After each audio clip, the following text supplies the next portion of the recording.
Yo, what's up, gamers from all over the world? You are watching the Ubisoft E3 2016 pre-show. Would you introduce yourself? My name is Leon, and I hope you guys are doing fine. Welcome. Thank you for tuning in. I am Justin, and we are live outside the historic Orpheum Theater here in downtown Los Angeles, where in about 30 minutes, we're going to find out exactly what Ubisoft is bringing to the biggest stage in gaming. So in about half an hour or so, give or take, we will show you some of our favorite fan videos. We'll get you caught up on the games in the conference. And we'll talk about what it means to be 30. That's right, Ubisoft is turning 30. But as you're about to find out, the party is just getting started. So to help us get this party started, let's check in with our fans just down the road at Ubisoft San Francisco. Ubisoft San Francisco, are you guys there? What's up? I can hear you guys. Hey, what's up? Oh man, they sound pumped. They're having fun. I'm pumped, I'm having fun. Okay. Now, let's get this show on the road and start with some of our favorite fan videos. No. By the way, we'll show you what our fans and teams have been up to for the past year. Roll it. Roll it.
I've got to get back and tell Marty!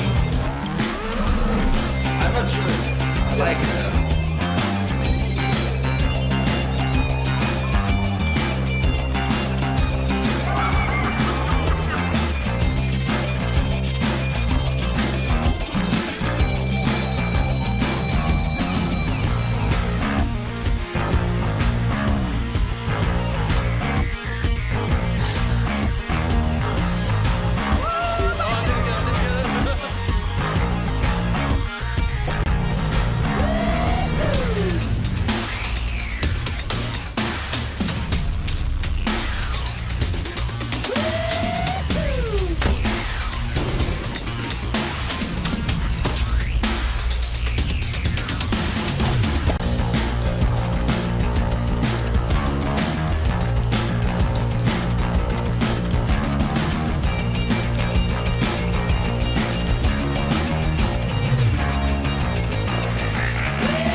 Now, thank you, John, for sending that tweet. We love you too.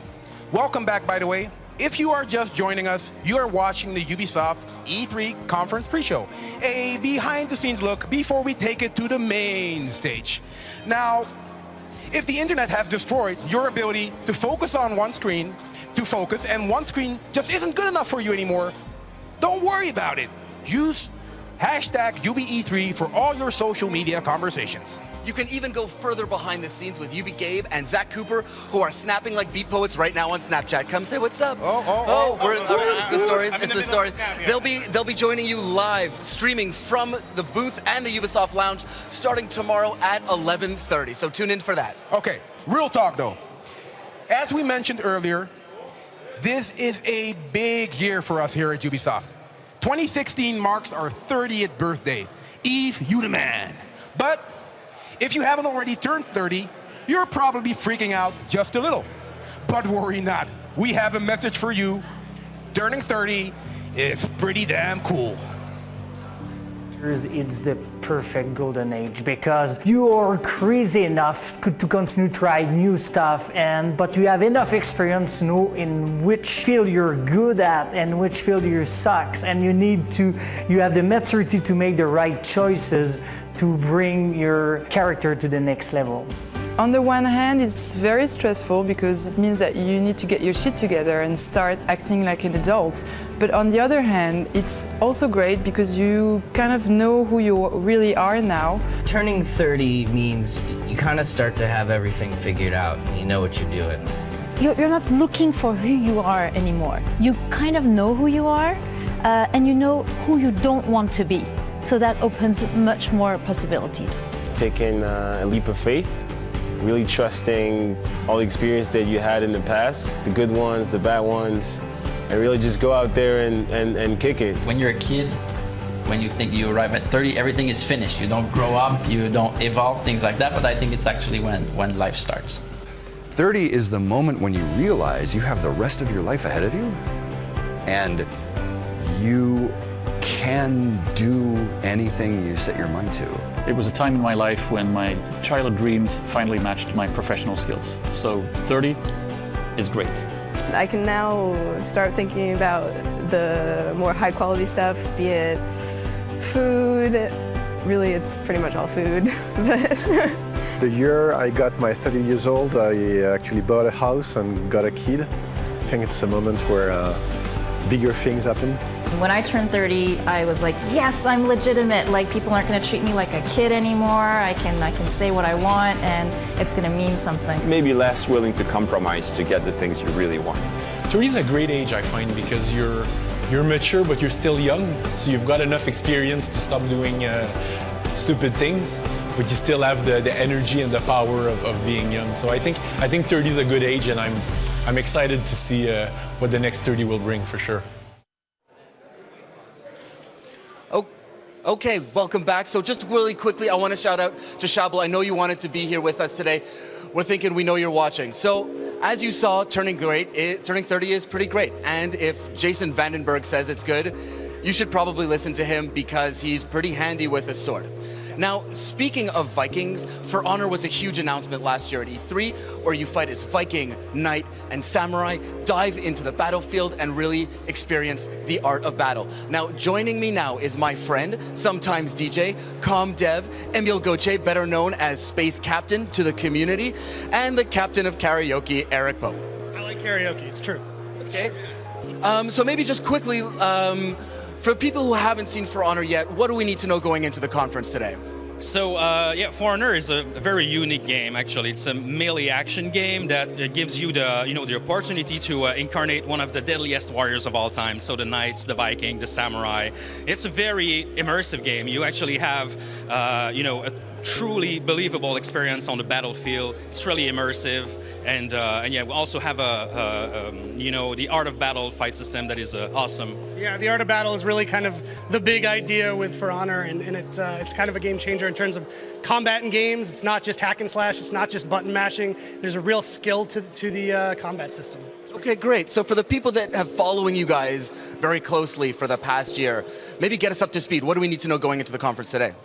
Oh, actually, we had an amazing year. So we've been to all of those events. We did a closed alpha, but something that our community has been asking for so many months is footage of the Vikings, actually. And there is something that we've shown this week. Yeah, just on Friday, we released a little teaser for our community because they've been salivating for some Vikings, and we showed them, hey, the Vikings are coming, maybe here to this show you're about to see. Very cool. Well, as you know or may not know, For Honor is developed in my hometown of Montreal, and I think we actually have the Ubisoft Montreal studio online. 514, are you online? Oh my God, that's crazy. That is crazy loud. 514, what's up? Salut les gars. What's up, guys? Save some snacks for me. Oh my God, that's crazy. Okay, thank you so much, guys. It's been a pleasure. I can't wait to see what you guys are doing. Thanks, Justin. All right, cool. Hanny, Chase. Come say hi. Hello, hello. All right, Justin. Hanny, Chase, why don't you guys introduce yourselves? I'm Chase Straight, comm dev on Watch Dogs 2. And I'm Hanny Duong, also comm dev on Watch Dogs 2. It must be a huge relief to finally be able to say that out loud. Watch Dogs 2. You guys had a huge release this week. How does it feel? How are the teams feeling? It feels amazing. We have been waiting so long to share this game with everyone. We announced it last week. The reception has been incredible. The team is fired up. It's very positive energy. Okay, great. Oh, yeah. Oh, well, I just want to say that we're building our own DedSec crew online. So guys, be sure to join the Watch Dogs subreddit. Talk to us on Twitter and join our Tumblr if you want something more edgy. But we want to hear you guys' feedback and your comments, so don't hesitate. That's amazing. Okay, very cool. So we're getting closer to showtime, but before we go any further, we have to address a very important question that we get all the time on social media. This thing actually kicked off again this week thanks to Ty Skwakowski and Colin Moriarty. So, is it Ubisoft or is it Ubisoft? Not sure? I think it's whatever you want it to be. You're so clever. I'm just kidding. That's good. It's Ubisoft. All right, let's check out this video and find out. All right, dude. So look right into the camera and tell me the name of the company that you work for. I work for Ubisoft. Let me just... What? Ubisoft. Ubisoft. Ubisoft? Or Ubisoft? Ubisoft. Is it Ubisoft or Ubisoft? Ubisoft. It's like nobody says Ubisoft. How do you say? Pour moi c'est Ubisoft. Ubisoft. Ubisoft. Ubisoft. Ubisoft. Who cares? Ubisoft. Ubisoft. Ubisoft. Ubisoft. Ubisoft, or is it Ubisoft? You know what? Whatever. Ubisoft. It's easy. Ubisoft. Ubisoft. Ubisoft. Ubisoft. Ubisoft with the B. Ubisoft if I'm speaking with French or Canadians, and Ubisoft for everybody else. Ubisoft. Ubisoft. Okay, big word. I would say Ubisoft, but en québécois, je vais dire Ubisoft. Ubisoft. Ubisoft. Is that right? Not Ubisoft? I don't think so. Some people pronounce it as Ubisoft. I pronounce it as Ubisoft. Ubisoft. But the unique one. Ubisoft. Ubisoft. Moi je dis Ubisoft, but in English you can say Ubisoft, or you can pronounce it the way you want. Ubisoft. C'est tout? C'est comme ça? Ouais, Ubisoft. Je dis Ubisoft. Car U comme U, B comme bienvenue, et soft comme soft ça va? C'est bien qu'il y ait une explication de So, as you can see, it doesn't really matter how you say it. But moving right along. Another huge announcement for us last year was Tom Clancy's Ghost Recon Wildlands. Standing here, we have Emma and Arno, community developers for Ghost Recon. Thank you for stopping by.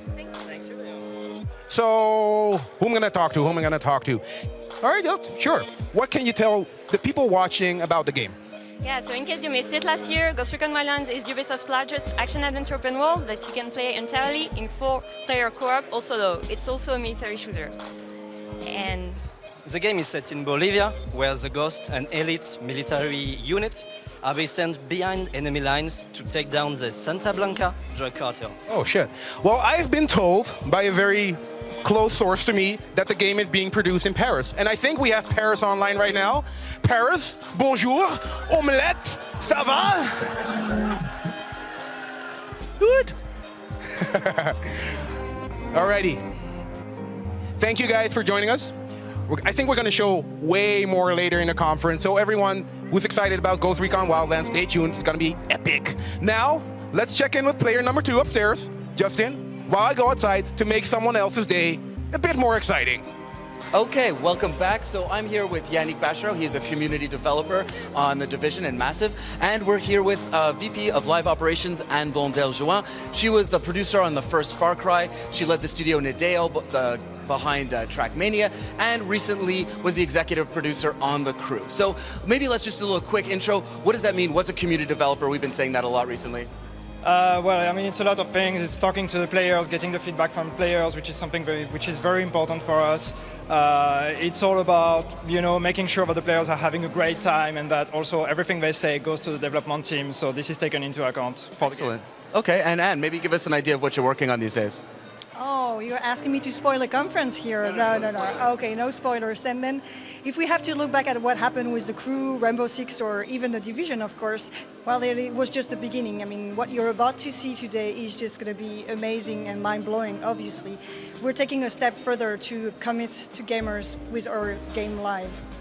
Great. So maybe let's talk. So this year we relaunched Rainbow Six and the Division, some live operation games. Maybe let's go back 12 months. What was the thinking that went into these games before we were able to get those games online? Well, actually, if I recall well, we were right in the middle of alphas or betas for those two games, and we were super excited to get the gamers' feedback at first, and we were making sure that that feedback would get into the game at launch, and that we would be ready once the game is released to implement more of that feedback and make sure that the game is evolving thanks to the players and the gamers playing it. Okay, great. So both Yannick and Anne will be live on Twitch tomorrow from the booth and the Ubisoft Lounge to talk about some of that feedback. Maybe you can tease us a little bit about a hot topic that I think a lot of the people, especially in the Division, have been talking about. Yeah, if I can tease you a little bit, yes, we'll be very much like to be talking about, among other stuff, obviously, about anti-cheat.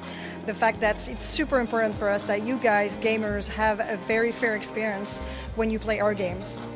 Great. Do you want to jump in on that specifically for the Division? Yeah, I mean, it's been a very important topic for us, obviously, because, it's been going on and something that has been very at heart for the players. So we made sure to implement all the things and, you know, build on the process we already had, improve that to ensure the best experience for them. And now we are a pretty good place. So, yeah.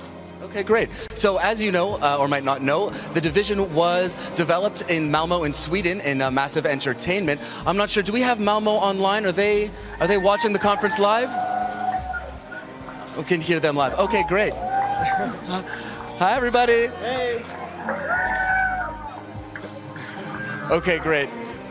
Look, we know that they are absolutely pumped because a lot of blood, sweat, and tears goes into making these games and keeping them online as long as we can so that gamers can have as much fun as possible in the worlds that we create. Now, one of the most amazing things that makes it all worth it is seeing what happens when we put these games in your hands. So let's check out some of our favorite fan videos from the last year. To kick off our favorite fan videos from last year, we joined Team Moose Knuckle playing Rainbow Six Siege as they try to enter Air Force One. I got it. Freak! Ah! He said, watch out! Oh my god. Stone Mountain 64 has been making a name for himself in the Dark Zone. For the record, this is what devs mean when they say immersive. Blast! I can't see anything! Oh my god, give me cover! Morning. I got it. Log, what's your 20? How you doing? Give me a sit rep. I'm doing good, bro. Into the zone, I'm engaging. God, engage him on left. Tango down, we got it, hurrah! Now to Far Cry Primal with Stealth Gamer BR, who we are pretty sure could actually survive the Stone Age.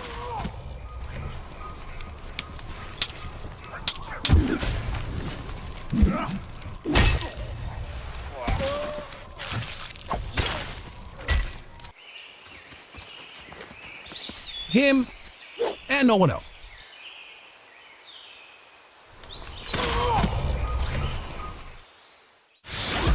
After posting almost 500 videos of her and her sister playing Rocksmith, all we can say is rock on! Audrey123.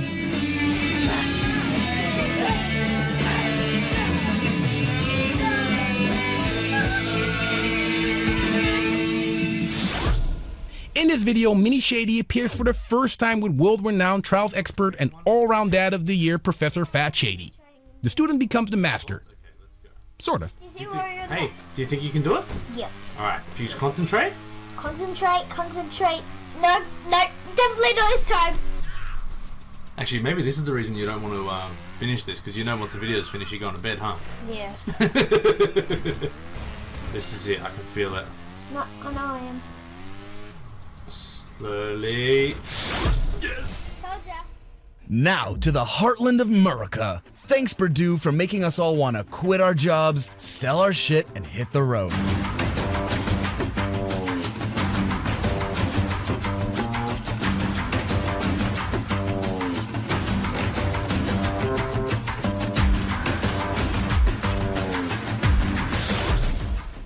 Little Siha is inspiring a community to just dance and donate to causes around the world. Did I just get 13K on a song blindfolded? Holy shit! I don't even know what to say right now. We have reached our goal because Zero Ace has donated $1,125 to GoFundMe. He needs some... And shout out to Zero Ace for giving back. When surround sound just isn't good enough, follow Benjamin Leakey's lead and get yourself an orchestra.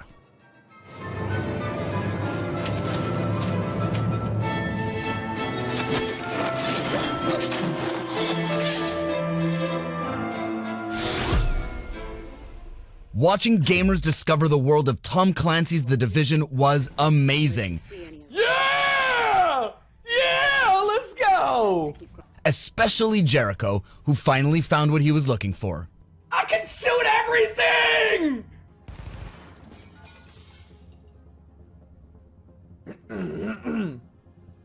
Ubisoft, you have fucked up so many games. And yet you have delivered me. The only thing that I've ever wanted is to be able to just shoot everything and have it react appropriately. Thank you. This game is the greatest game of all time!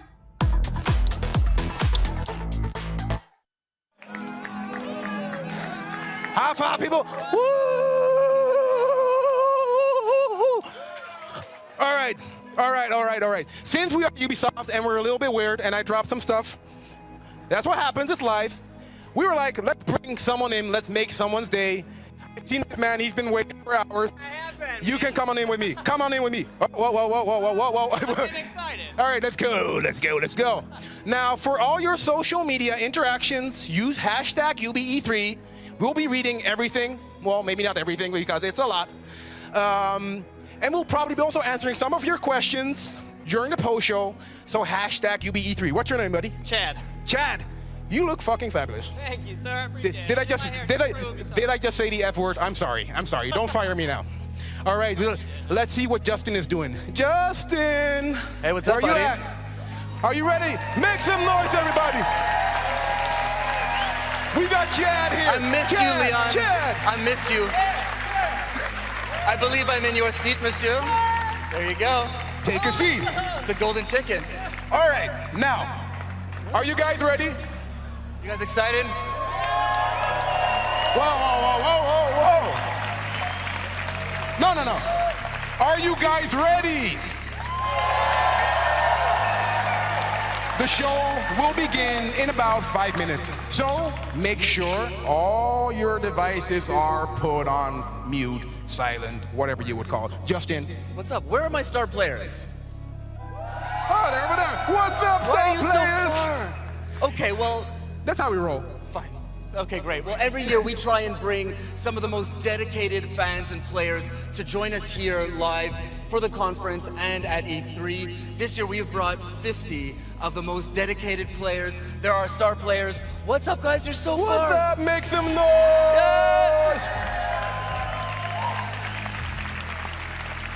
All right. And if you're not lucky enough to be here, Ubisoft also, and to celebrate our 30th birthday, we have something very special. It's actually an announcement. The Ubisoft Club is offering players 7 legendary games. Oh, whoa. That's a weird legendary echo. games. We'll be giving you 7 games for free on PC once a month for the next 7 months. The first game, yeah? No? Yeah, we have 2 fans. That's cool. Free video games, come on. We are kicking things off with Prince of Persia: Sands of Time, which you can download for free right now if you go to ubisoftclub.com and sign in with your Uplay account. All right. You want to show me the tattoo? That's good. I got the Prince of Persia tattoo, but not right now. Okay. Yes, it's real. I got the Prince of Persia tattoo, really. Anyway, we're just a few minutes from showtime, but it wouldn't be a Ubisoft E3 without a hype reel. So everyone at home here, turn the volume up all the way to 11, and let's go.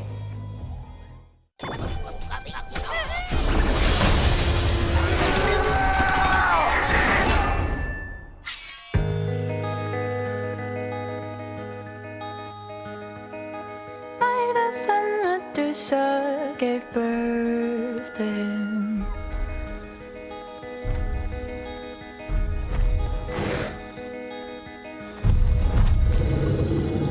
Now everything he touches turns to stone. Captain, we are the wolves. He looks at shines like gold. It's easy to blame your faults on the flaws you made.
That was our year in review. Everyone make some more noise. All right, Justin, what's up? So just a quick reminder, if you want to join the conversation, please use the hashtag UBE3. We'll be coming to you live from the booth and the Uplay Lounge starting tomorrow at 11:30. We've got interviews, we've got a booth tour, we've got master classes with a deep dive on all the games that you're going to see here at the conference. That's a lot, man. That's a lot, yeah. Man. What more can we expect? What more can we expect? Well, we're going to be meeting maybe some stars. Maybe some secret guest appearances. Obviously, we can't give you any spoilers. No, you'll see in a few minutes. All right, now that about does it for our pre-show. Yes, I know it's a sad moment, but we have some safety announcement that we need to make. That's right. Okay, so first of all, please keep the aisles free during the presentation. Like we are doing right now. Yeah, exactly. Follow our lead and keep the aisles clear. And in case of any shit, please follow the instructions of the wonderful Orpheum crew out there. Thank you very much. Yes, and obviously you can locate your nearest emergency exit, just in case, who knows. All right. Chad, are you having fun? Oh my God, this is the most amazing thing ever! Woo! Also, very important, please, no smoking inside. I know, that's gonna be difficult for the French teams. No smoking, please. See, one applause, thank you. Oh yes, I do have one more thing. We have a 360 camera up there, so if you guys want to wave to the 360 camera, we're going to be putting that online later. Yeah, 360. It's we the have future. No idea where it is. It's the future. All right, now that does it for Justin and myself. Does that do it? I don't know. Are you guys ready? Are you guys hyped? No. Actually, I got something. Oh, we have more. Do you recognize Avery from the Just Dance? Yeah, I think I've met her once or twice. She's pretty cool. Yeah, she's okay. If you recognize Avery from our favorite fan video, we're happy that you're here. And it's not E3 without an awkward fan interaction. I deny everything. Sorry, Rick. Sorry. All right, so to quote the immortal words of Aisha Tyler, this is Ubisoft. Let's do that shit!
racing car passing by like Lady Godiva.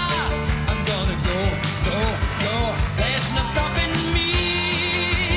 I'm burning through the sky, yeah. 200 degrees, that's why they call me Mr. Fahrenheit. I'm traveling at the speed of light. I wanna make a supersonic man out of you. Don't stop me now. I'm having such a good time. I'm having a ball. Don't stop me now. If you wanna have a good time, just give me a call. Don't stop me now. I'm having a good time. Don't stop me yes, now. I'm having a good time. I don't wanna stop at all. Yeah. I'm a rocket ship on my way to Mars on a collision course. I am a satellite. I'm out of control. I'm a sex machine ready to reload. Like an atom bomb about to explode. I'm burning through the sky. Yeah. 200 degrees, that's why they call me Mr. Fahrenheit. I'm traveling at the speed of light. I'm gonna make a supersonic woman of you. Don't stop me, don't stop me, don't stop me. Hey, hey, hey! Don't stop me, don't stop me. Ooh, ooh, ooh. Don't stop me, don't stop me. Have a good time, good time. Don't stop me, don't stop me.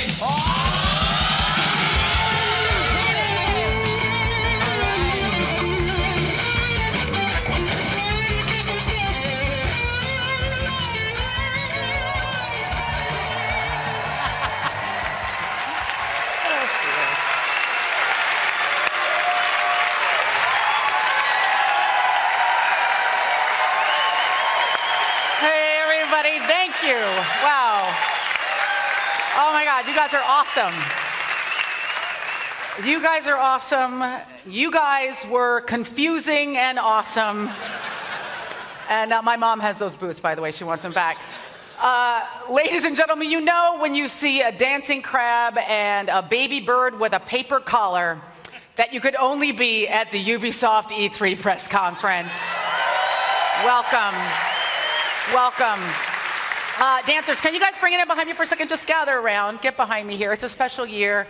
And I want to take a moment to do something that's going to feel a little incongruous and potentially even uncomfortable for some of you.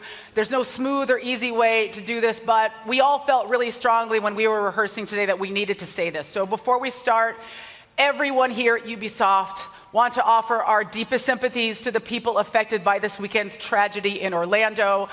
Our hearts, the hearts of everyone in Paris, in France, in the United States, and around the world are with you. And now, thanks, guys.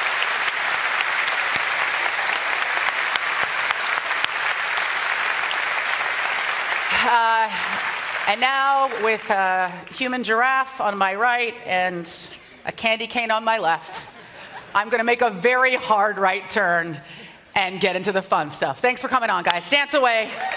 Dance away. The madness that you just saw was courtesy of the Movement Wizards at Just Dance 2017. Just Dance has always been at the forefront of innovation, bringing its experience to new devices and also introducing the world to the first dance-on-demand streaming service with Just Dance Unlimited. And today, Ubisoft is pleased to announce that Just Dance 2017 will be coming to all video game platforms and PC in October and to the Nintendo NX next year. Yes. Your life is not complete until you have a lion singing at you out of your television screen. Hello and welcome to everybody lucky enough to be sitting here in this theater and even luckier enough to be watching at home around the globe because you have snacks and you probably didn't shower today. I am Aisha Tyler. Some of you probably didn't shower either. There's no judgment here. I am Aisha Tyler and I'm standing in the historic Orpheum Theater in vaguely beautiful yet faintly urine-scented downtown Los Angeles. It's true, right? It's underneath everything. And the badges around everyone's necks and the smiles on everyone's faces can only mean one thing. It is E3 conference time. Now, 2016 is a huge year for everyone here at Ubisoft. It's my 5th time hosting this conference. Yes. And you all know what the traditional gift is for a 5th anniversary, yeah? That's right, my friends, would. Or girl would, if you choose. Let it wash over you. Now, they always ask me, like, why do I continue to do this conference in the face of the overwhelming internet love that I receive? And it's not the money, I'll tell you that. Ubisoft is French.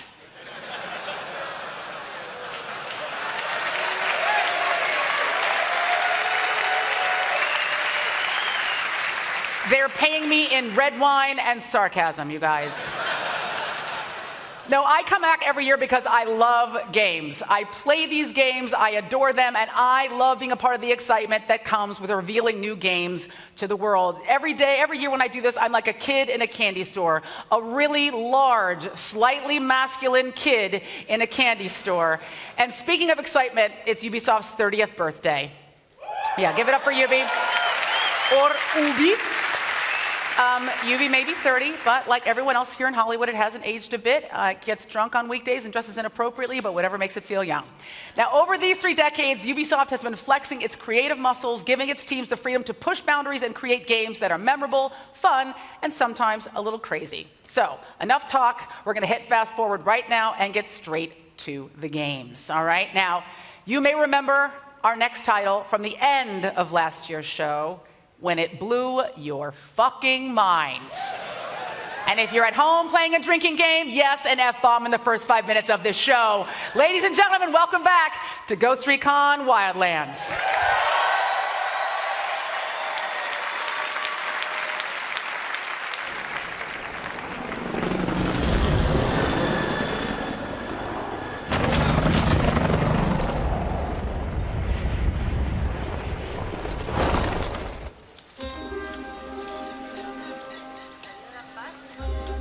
I offer the people a choice to follow me or oppose me.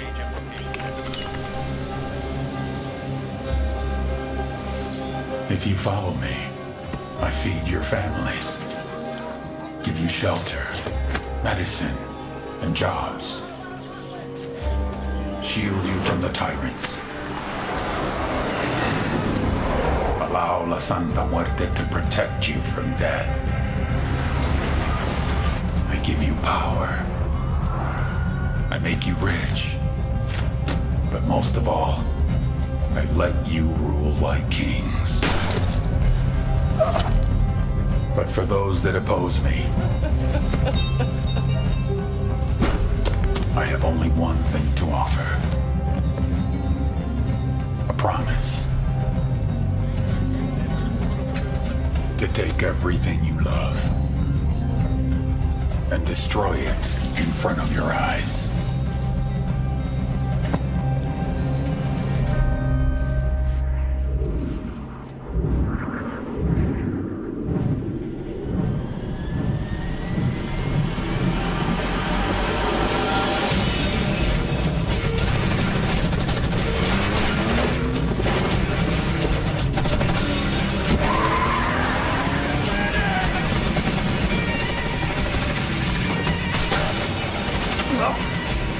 It's all yours. Go.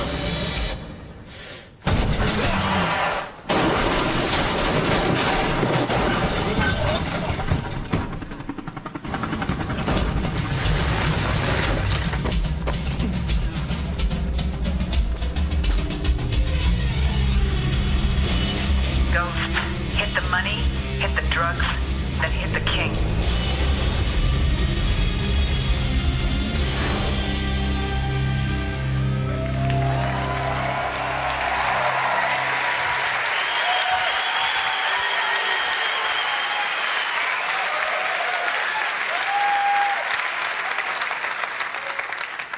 In Bolivia, the coca leaf is core to the culture. It's found in every gas station, every hospital, and every town square. And they use it for a variety of things, like treating nausea and altitude sickness, to a refreshing energy drink. But it can also be used to make cocaine. So we asked, what if? What if a Mexican drug cartel moved in, took over the entire country, seized all of those coca resources to become the #1 producer of cocaine on the planet, effectively turning Bolivia into a narco state. This is the world of Ghost Recon Wildlands.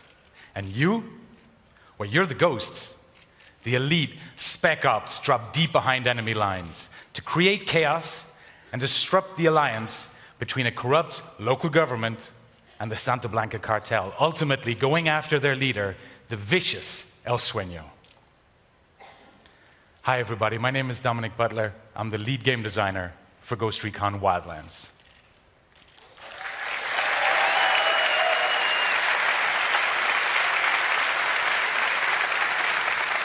Now, Ghost Recon Wildlands is the very first military shooter set in a massive, dangerous open world that you can play entirely in solo or in up to 4-player co-op, with beautiful environments set across a variety of different ecosystems that will challenge and influence your gameplay at every step of the way. All of this takes place in the largest action-adventure open world Ubisoft has ever done. Now, in the gameplay we're about to show you, the ghosts already have a target. His name is El Pozzolero. He's known as the Stew Maker because he makes the bodies disappear. Now, the ghosts know that their target is in a large Santa Blanca camp somewhere in the San Mateo province, but they don't know where yet exactly. And because Ghost Recon Wildlands gives you the total freedom of choice to do what you want, when you want, we put the power back in the players' hands to achieve their objectives their way. In this case, the ghosts know that their target has some vital intel.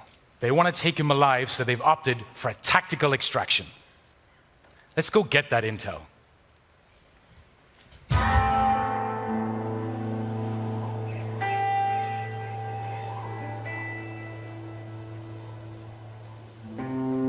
Here we go. The intel we need is supposed to be in this Sicario's house.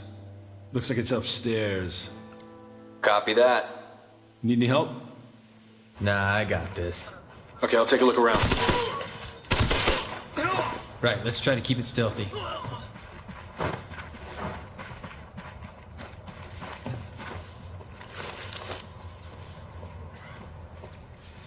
There's one right there. Boom, got you.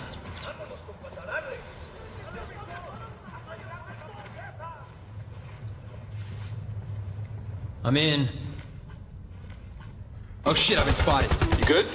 Yep, got it. Just moving upstairs. Alright, let's see what we got.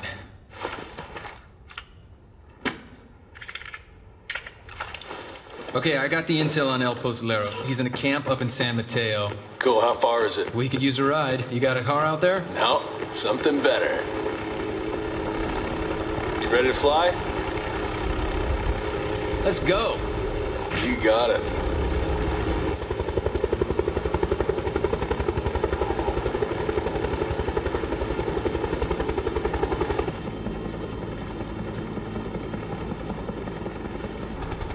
According to the intel, the camp should be near this cliff. El Pozzolero's a high-value target, and he's gonna be well protected. There's a camp. Oh, damn, this one's gonna be tough. Yeah, we could definitely use some backup on this one. Hey, you guys need a hand? Right on time. We're going after El Pozzolero. We're at the east of the San Mateo base. Got it. We are on our way.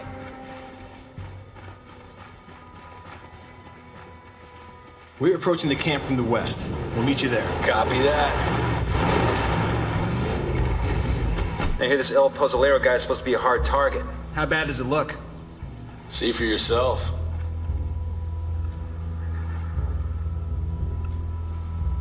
Oh, damn. Looks like a whole lot of trouble.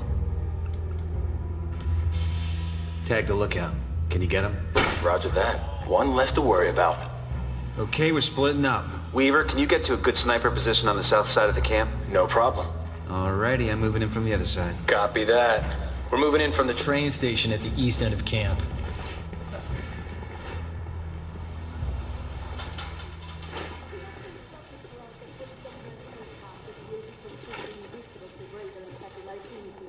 Heads up, enemy spotted. I got eyes on a sniper. Wait for my signal. Got it. Now. Tango down. Let's move.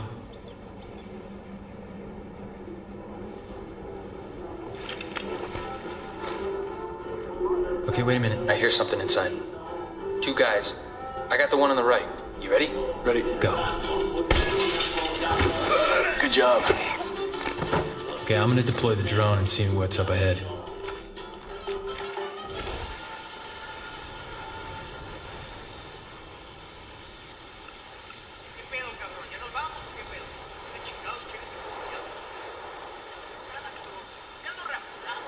Looks like an old town that Santa Blanca's turned into a base. Oh man, there are guards all over the place. That bad? Yep, be careful. One down, so far so good. On my way in, guys. Alright, let's see what's in this big building. Okay, I got him. Red gloves, gas mask. He's got guards with him. Got it. And another one down. I'm moving through.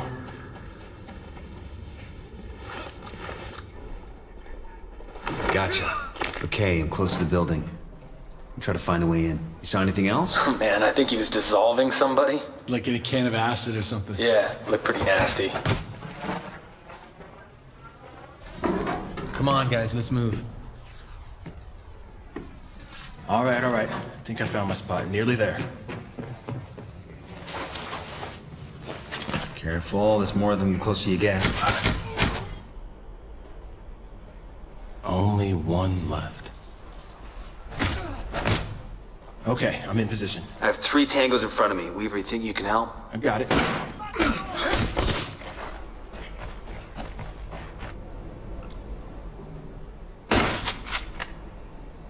Going in. Don't let this guy get away. I see him. We'll talk about nightmare fuel. Call us if you need us. Oh, don't worry, man. I got this. Shit! He spotted me. Guys, I'm spotted. El Pozolero's running. Going after him. Where is he? Where is he? Get out of the way, man. Okay, he's in a white SUV heading for the east end of the camp. Following on a bike. Got it. I'm moving to intercept. This camp's on full alert, guys. We need to get out of here fast. Shit, hold, get in the car. Where is he? Where is he? Where is he? Shit, no, he's moving too fast. He went the other way. Come on, man. Let's go, let's go. Hurry up, the gate's closing. I am right behind you. Weaver, are you okay? I'm good. Frag out. I'm pulling out. Found a bike, guys. I'm on my way.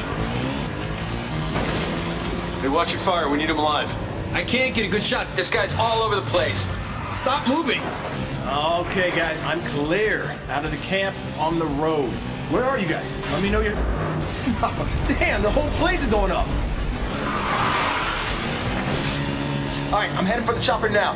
Damn, he's trying to ram the car. I gotta hit his engine. No, I'm trying to slow him down.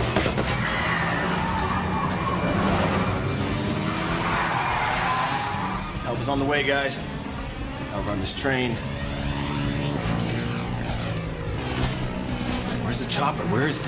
I found it. Okay, getting in. I'm in the chopper, coming your way.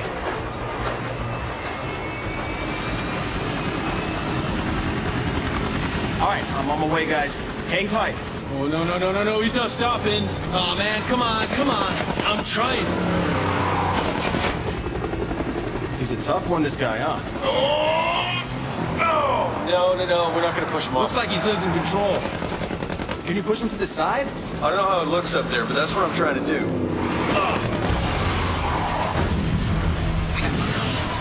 Damn it, he dodged it. Hang on, guys. I'm nearly there. Oh, damn it. Okay, I got him. Yes, he stopped. I'll get him. Be careful. Ride's here. How'd you get, buddy? Hurry up, we got cartel reinforcements incoming. Up you get, and in you go. Adios. Let's get the hell out of here. I got him in my line of fire. Well, hold them off. I gotta fly this thing. And we are clear, gentlemen. Nice work. That was a tough mission. Oh man, that was close.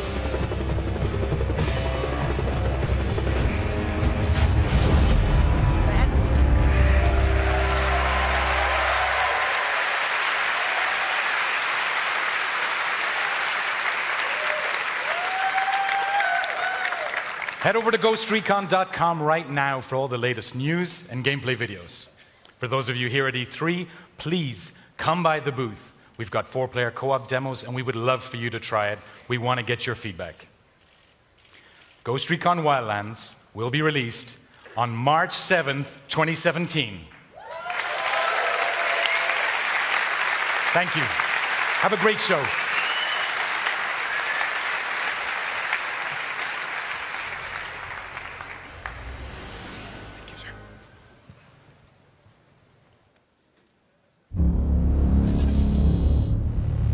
Crime in the United States is escalating at an alarming pace. The statistics are staggering. Urban centers are oversaturated with violence. And the wave of criminal activity has overflowed to suburban and rural areas. Dissolution of moral structure, international conspiracies, a multi-billion-dollar drug trade. No one knows the source, and authorities are helpless in stopping this epidemic of crime. Civilization is being pushed to the brink. To stem the rising tide of violence and re-establish order, extreme steps must be taken. The question becomes, who will take them?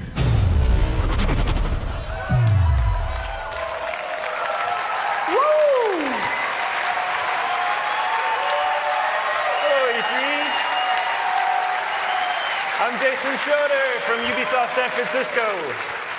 I had the team put together a trailer. We just took some stuff from Snowdrop and said, make a cool trailer, and that's what it puts out. So that's kind of the way that goes. But all that chaos, all that scary stuff is totally true. Thankfully, the Coon is up to the occasion. And who better to defend the town of South Park and really Colorado and really the world than superheroes or kids in superhero costumes. So, like the Coon, I need some help from some friends. Please welcome Trey Parker and Matt Stone.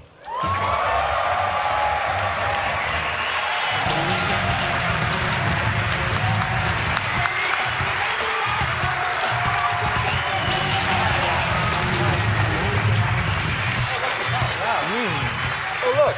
A comfy couch. This is sweet. I had it Finally, brought in. we can sit down.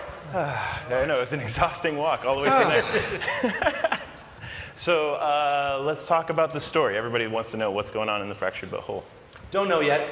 Yeah. We're working on it. Well, it really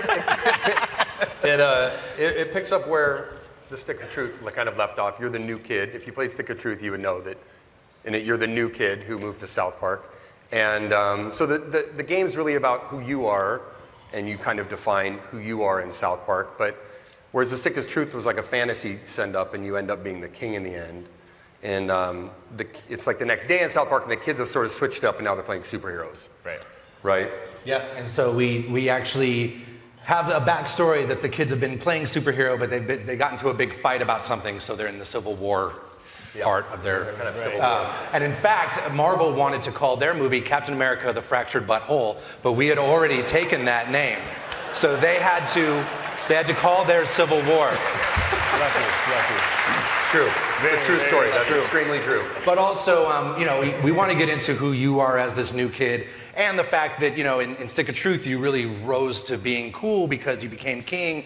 But in this game, they've kind of switched games, and so you're back to being a douchebag again. Right. So let's see how that douchebag was able to make it into Coon and Friends. Real gameplay. Dude, what the fuck? Who let this ordinary citizen into the Coon lair? Listen, bro, we are all superheroes and you aren't, so you can't hang out with us. Please do us all a solid and fuck off.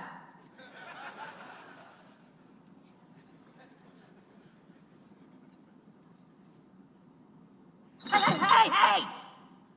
Do not touch that! That device can blow up the entire Milky Way galaxy! Jesus, fuck! Mom! The new kid is trying to play with the cube of ultimate destruction! You be nice to all your friends Eric. Be a good sharer. Good sharer? It'll blow up the fucking galaxies! Stupid bitch. Look, dude, we already told you, you can't play. You aren't a superhero. You don't have a costume. You don't have any superpowers. Freedom Pals are adding people to their franchise. We should be adding people to ours. This dork, like, wearing a little crown? Does this look like a superhero to you? All right, have a seat, douchebag.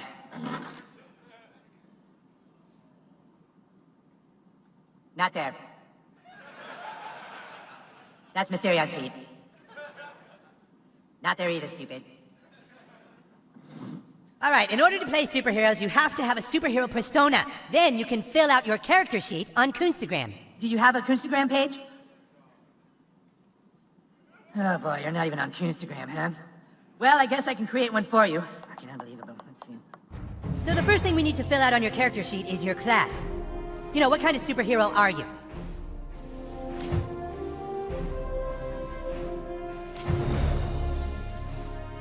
Speedster. Ah, yes, like the Flash or Quicksilver. I like it. Yes. Wow. Woo. That's what I'm thinking. Wow. It was really important to us to be able to, and you guys, to be able to really create your own superhero. So that you saw on that UI that there are a dozen different superhero classes you can choose from. You mix and match powers from those classes and really make a superhero all your own. But what else is new in the Fractured But Whole? Well, I mean, that's obviously, I mean, just like I mean, it's definitely more of there's definitely more of defining your character and kind of, in superhero movies, there's always like the intense emotional center that like motivates why you have to go out and fight crime. So it's a much, as you can already tell, it's a much more spiritual. It's a more spiritual. It's a more spiritual game. It's much more about. There's actually a part of it that I'm really proud of where there's a gay fish in South Park and he loves fish sticks and. The gay fish actually wants you to help him get his mother into heaven. And so you get to journey up and try to help this little gay fish get his mom into heaven. And you're all acting like this shit's regular. Shit is hard. The shit is hard. It was hard. I hope you all saw the Kanye thing. If you didn't see the Kanye thing, that won't make it. Okay. But you also, we you know, Cartman's the one who's kind of in charge of telling each superhero what their tragic backstory was that made them a superhero, and so this is what he comes up with for a player. Right, let's see it. Who let this guy join us anyway? Go easy on him, you guys. He's had a tough life, and it's time they learned your tragic backstory. You lay awake that night. Like so many other nights, you couldn't sleep because you knew you weren't like the other kids. You walked to the mirror. You looked in the mirror and you felt alone. And that's when it happened. A loud noise. You swore you could hear your mother calling for help. You left your room.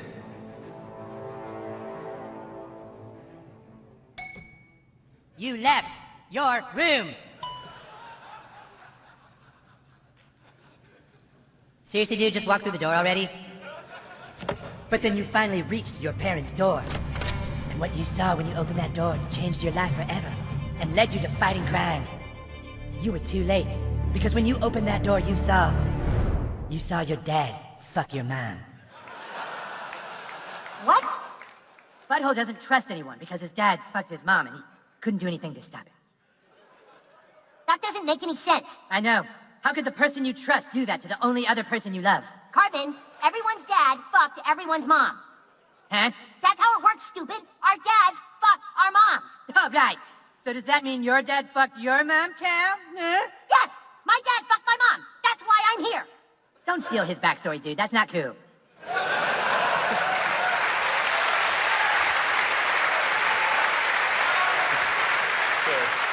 I can see there's a lot of people that relate to that story. Yeah, it's very personal for us, and apparently that does touch a lot of people. There's very few people that can at least relate to it at some level, except for Jesus. So, we got that one out. So obviously that's pretty brutal. We've got another thing in South Park that's brutal, our combat, and we worked on that a lot together. Yeah, the combat system is much improved from Stick of Truth, and it's a superhero game, so the combat is definitely the center. Yeah, It was actually pretty cool because us and the guys from Ubisoft, we'd come down and talk about what this game would be, and we'd go back to my house afterwards and play board games because I'm a big board gamer. So we'd play all like my favorite board games and tabletop miniature type of games, and figure out how to, we still wanted to keep some of the turn-based stuff because it really makes it easier to do story, and so we just tried to do a big 4.0 version of Stick of Truth. Right. I mean, all of those sessions, it's a lot of very real clarity that comes from that. So what we ended up putting in is they'll combat space and time. So let's talk about it. First, let's talk about space.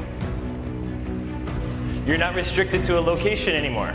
Now you can move to get into tactical positions on your enemies. Ooh. You can also move to get behind cover. You can push and pull enemies, but they can also do it to you. You can knock them into props and get a little extra damage. You can knock them into other characters and get an extra attack. You can use some of your powers like Tweak here to get over obstacles. So obviously using space makes a big difference.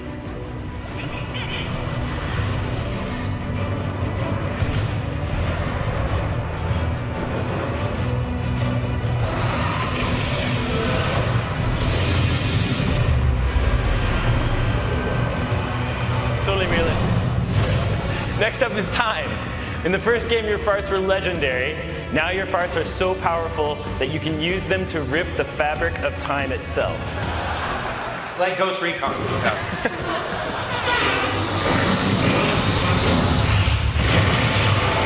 Woo! So, you can use that to rearrange the turn order.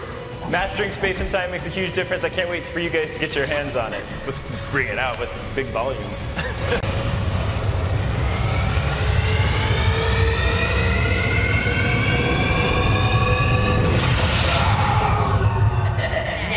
It gets loud too. Yeah. It's a loud game. Yeah. So I think that's pretty cool. Yeah. So then we did all that, and now we do the business part. The business part? Oh, awesome. What's that part? It's obviously been an amazing game for us to work on, and I think both of our teams have been having a ton of fun. And we're almost done, and now we have some exciting news for our South Park fans before we go. Anyone who buys the Fractured But Whole will get the Stick of Truth for PS4, Xbox One, and Steam for free. If you pre-purchase the game today, Fractured But Whole that is, and you can start playing Stick of Truth right away. So check out our website and for information and about our participating retailers. Right? Yep. Cool. Sounds great. You don't want to do So we made a trailer if you want to see it. it. Sort of shows what the boys are fighting about that was the Civil War Fractured But Whole part of it. People want to know the release date probably too. Oh yeah. Yeah, What do you think it is? What do you think it is? I'm putting my money on December 6th. The Fractured But Whole will be released on December 6th. That's it. There it is. Thank you. Right, thank you. Thanks, everybody. Thanks. Enjoy the trailer. Bye.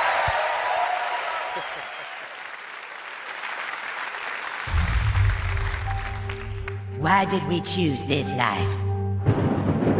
Why did we become superheroes? We dedicate our lives to fighting crime for one reason: to make $1 billion on a superhero franchise. Now let's go through the plan one more time. First, we start with the Coon movie. Then we do the Super Craig movie. Then Super Craig and Coon will join forces in the Human Kite movie, just as we start ramping up Kenny's Netflix series. How come I have to have the Netflix series? I want a movie too. You have a movie, Mysterion. You're in the third Coon and Friends United movie, after your Netflix series. Yeah, but he's saying he doesn't ever get his own movie. Do I get my own movie? Not everyone gets their own movie. This franchise plan sucks. If we want to make billions of dollars, then I think we should start with the Tupperware movie. Right, start with a black superhero. Marvel is making a black superhero movie. Yeah, now! They waited years to get to that. We follow their plan. We do all the real people first, and we sneak the black guy in phase 3. How about we just do movies starring all of us, like all the time? But then we're just rehashing the same old material. There's nothing wrong with doing the exact same movie to start a franchise. Okay, J.J. Abrams. Okay, so you're on Cartman's side? He just likes this plan because he gets 2 movies in phase 1. Guys, we have to just go with this plan. We don't even have one movie yet. How did it get to this? How did we grow so far apart? You go with the plan. Maybe we'll just go and do our own franchise. Yeah. Oh, you want Civil War? Is that what you want? Yeah, dude, Civil War. Fuck you. Fuck you. Get out of my house. We'll make way more money on our franchise. Go ahead. I bet you don't even get halfway through phase 1 on your franchise, DC Comics.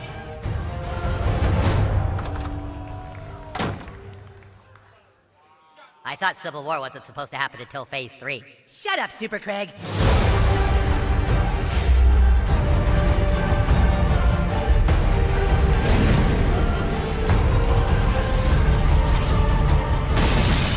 I didn't want to have to do this, but you leave me no choice.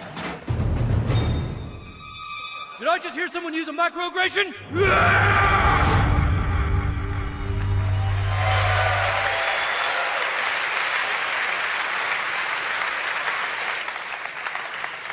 If you have been playing that drinking game at home, you probably fell asleep on your computer.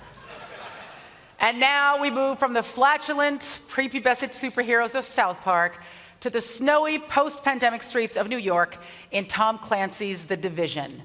Thanks to all of you out there, The Division broke records when it launched earlier this year, and today more than 10 million of you have spent up to 3 hours a day hitting a steady supply of high-value targets and trying to get your hands on the best loot in the Dark Zone. Well, here to tell us more about what's new in The Division, ladies and gentlemen, please welcome Julian Garrity, Creative Director from Massive Entertainment.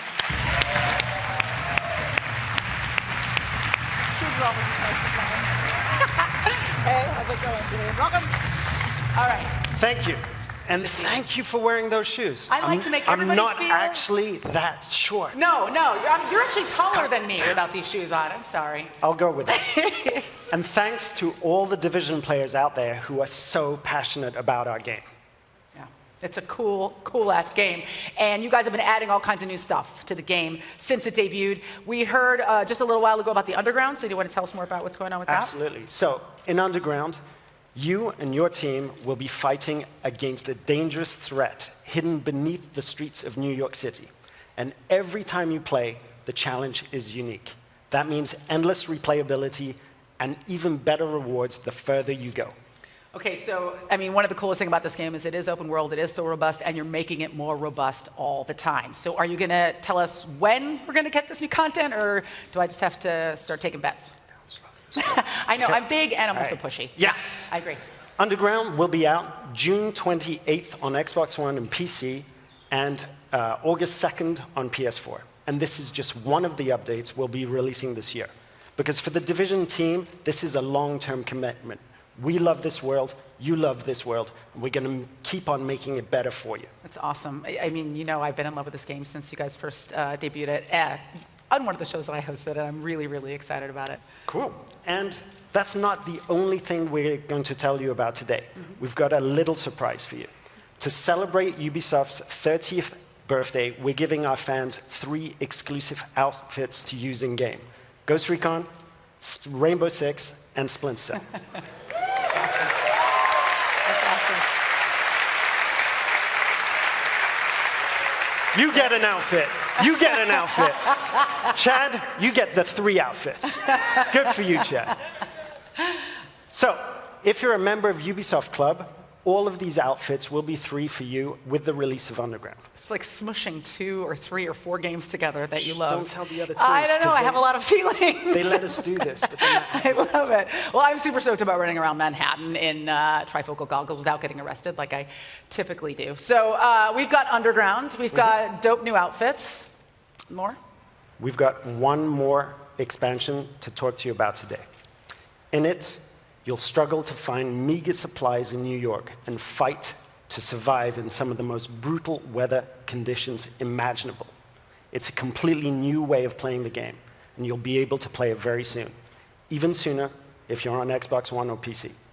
Ladies and gentlemen, this is Survival. Yeah.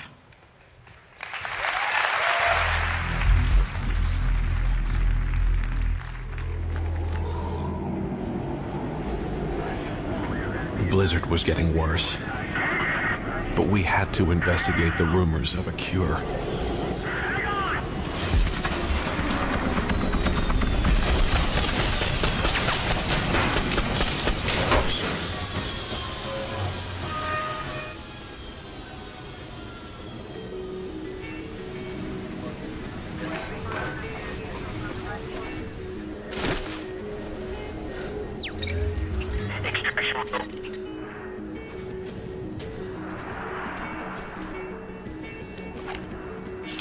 The storm took everything. no food, no water, temperature dropping.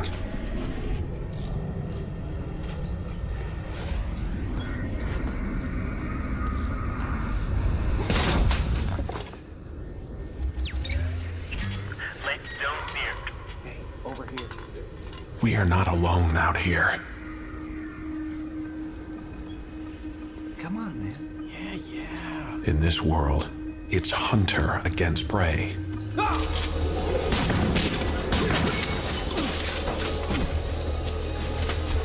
Go, go, go!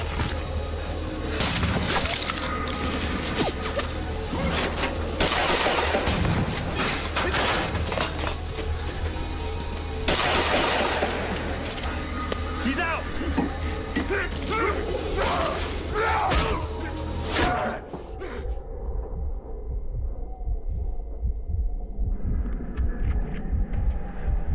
The storm doesn't care if you live or die.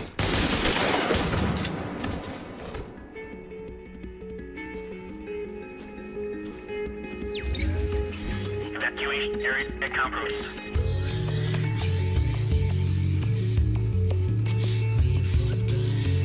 But some of us will survive.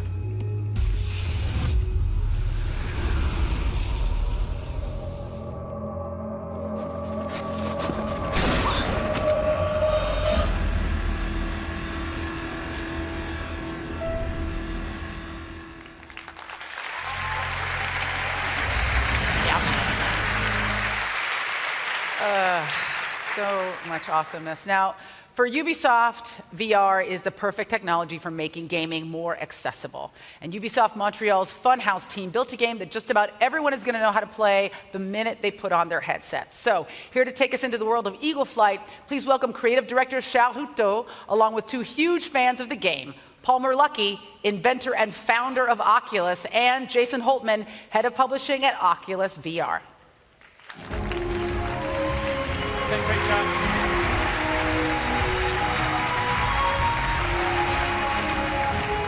Hello, everyone. I am very excited to show you the game today, and even more excited to have you guys to play with us. Thanks for having us. We're huge fans of Eagle Flight. It's a very, very intuitive game, and the flight mechanic is super innovative, and it gives you that real freedom of flying in VR. But most of all, it's just super fun, and by super fun, I mean I can beat Palmer almost every time I play. That's not true. But I mean, we've been playing this game for months at Oculus, and we've been getting pretty good at it. And so this is a really good chance for us to come and show everybody that we can beat you guys at your own game. Yeah. Let's see what you got, Palmer. Let's play. Let's go. Let's go.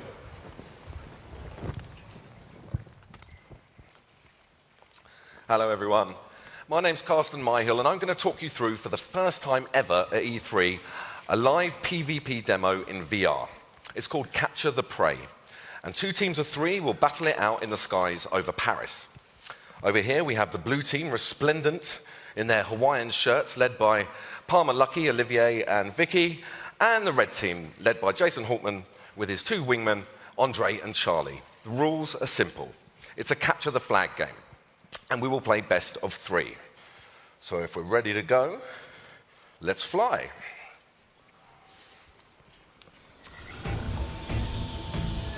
So we can see the first location of the prey, right there at the foot of the Eiffel Tower, and they have to take it to the nest to score a point.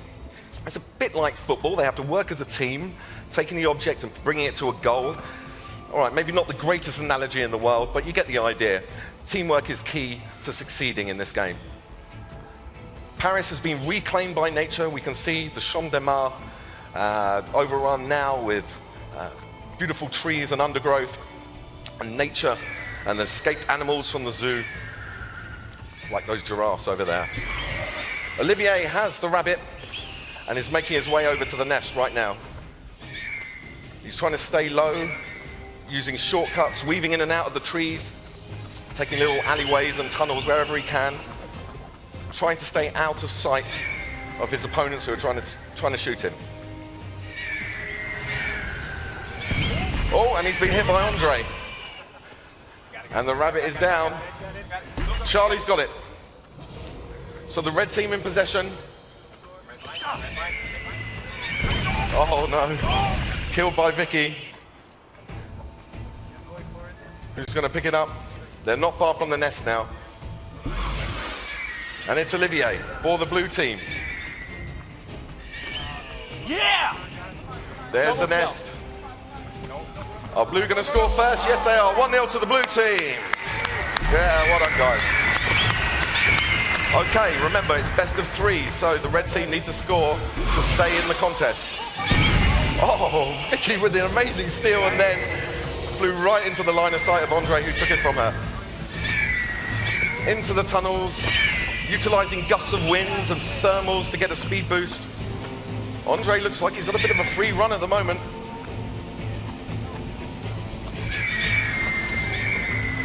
Someone's shooting at him though.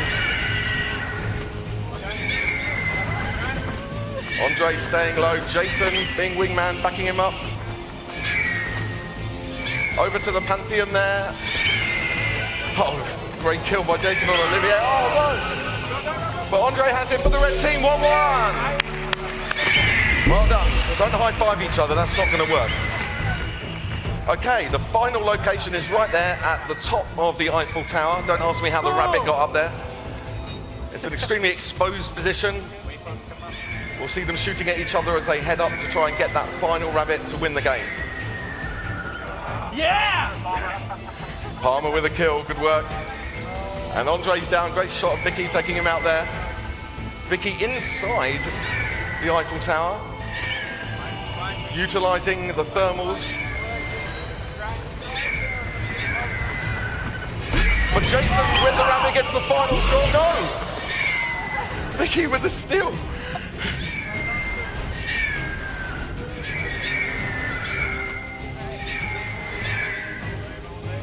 Okay, we have to chase on to get to that final nest.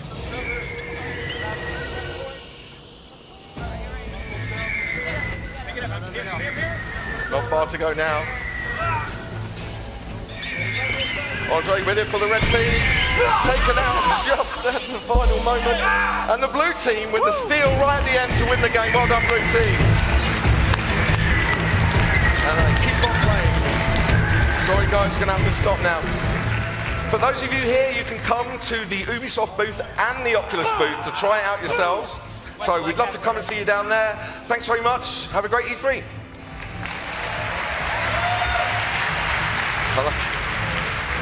All right. Thanks to Palmer and Jason, Charlie, and of course the entire dev team. I actually got to play an early version of this game last year here at E3, and I'm not going to lie to you, it was like super alpha, and I peed a little. Like it wasn't even very good, and it was awesome. So this is going to be incredible. I really encourage you to check it out.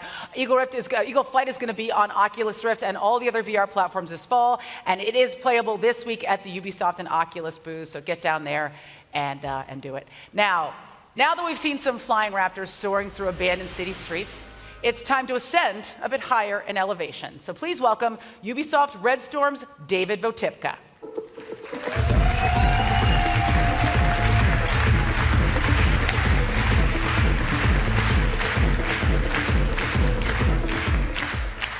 At Ubisoft, VR is about more than just technology. It's about creating games that just weren't possible before, and exploring new worlds with friends without ever having to leave your living room. It's about fully immersing yourself in these worlds and going places and becoming people and doing things that you otherwise could not do. Today, VR is all about opening up the final frontier.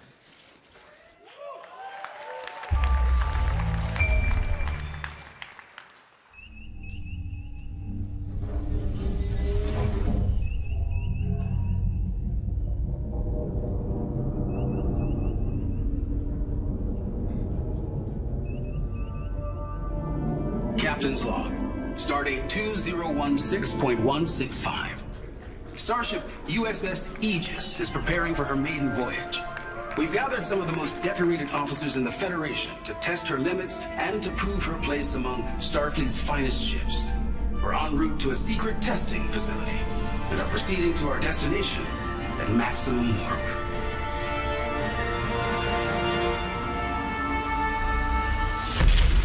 This is amazing. Wow. Absolutely astonishing.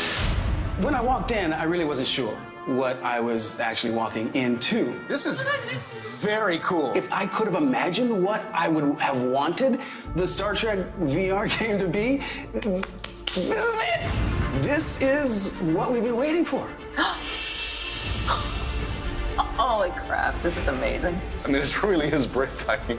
That was an extraordinary experience to be fully encompassed in a world. Whoa, not into that. You're interacting with each other and you're talking to each other and you're taking orders from the captain and I mean, it's really cool. So there's captain, helm, piloting the ship, tactical, and the engineer routing power and charging warp coils. I'm feeling pressure already. I'm feeling nervous now. All right, shields up. Prepare warp, take us out. Yes, Captain. Co-op gameplay is not new. I mean, you know, we can play games with our friends, but there's something different about being in a shared virtual environment. Hearing who you're playing with, you can look over and see the person and see them doing their job and talk to them. The team does not succeed unless everybody does their job well. Ship decloaking, activating shields. Okay, shields up. Shields up.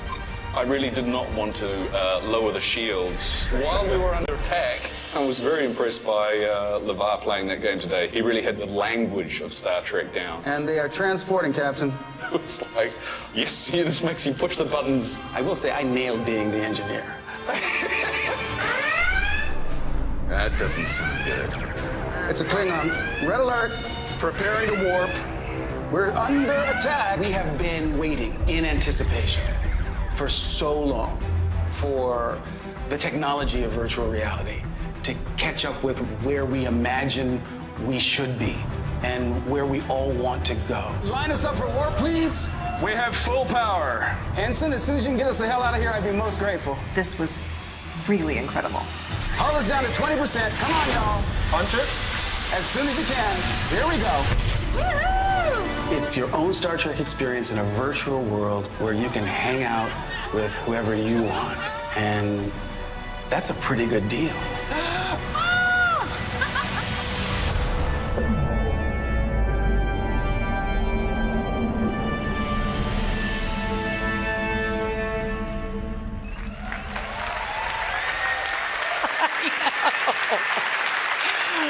Yes! Guys, Ubisoft is bringing you the first ever Star Trek VR game. As you can see, it's amazing, and you heard it here first, unless, of course, you heard it from the reporter who leaked it on Reddit. You know what you can suck a bag of. Ladies and gentlemen, here is the man who was rocking a VR headset way before VR even existed, Mr. LeVar Burton.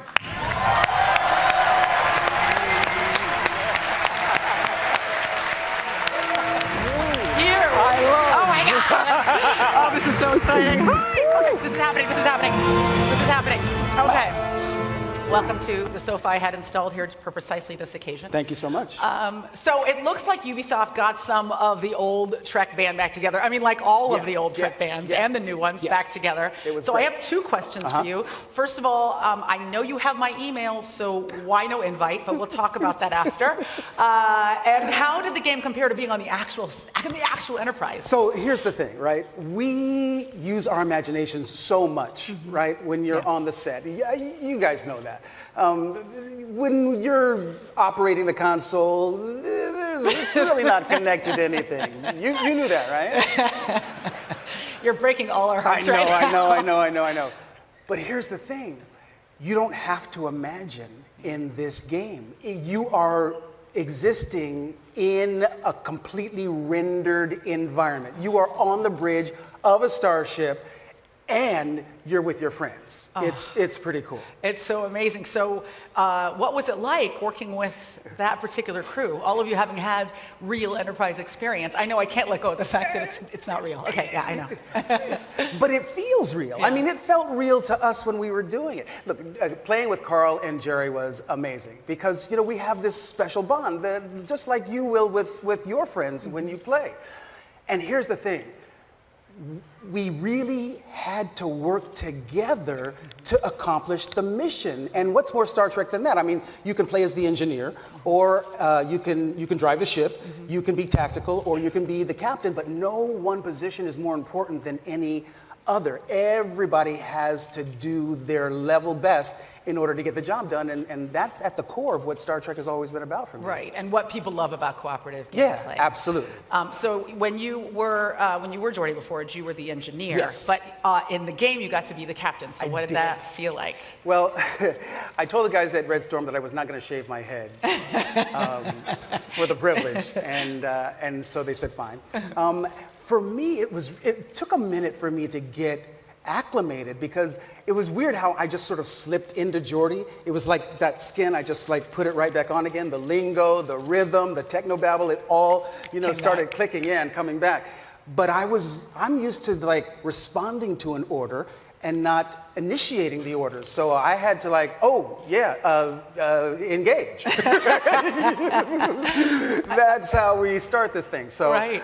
It took a moment, but I got the hang of it, and it's such a blast. I think that they really nailed it. The graphics, everything, it's so beautiful, but you will forget all of that. Right. Because the gameplay is so engaging. God, it's so cool. It's well, awesome. I can't wait to play this game, preferably at your house. Yes. Well, you can come over, and then we can play with like Brent and Jonathan Frakes and Michael Dorn. What are you doing to my feelings now? No. Won't that be cool, though? Yes, it would be cool. Yeah. I don't want to burst into tears in the middle of this conference, so I'll just cry it out with you after. But thank you so much for talking about this with us today. My pleasure. You are dismissed. But you can't dismiss me unless you outrank me. It's very clear that I don't outrank you by like many levels, so I will just say, make it so, number one. I love you. Oh, I love you too. Oh my God. Guys, LeVar Burton, everybody! LeVar Burton!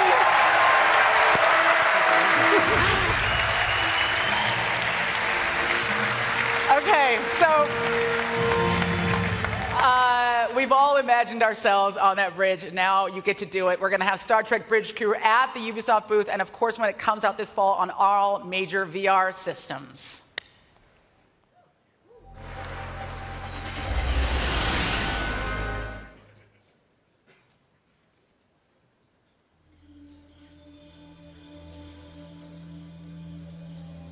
There were no signs. It came without warning.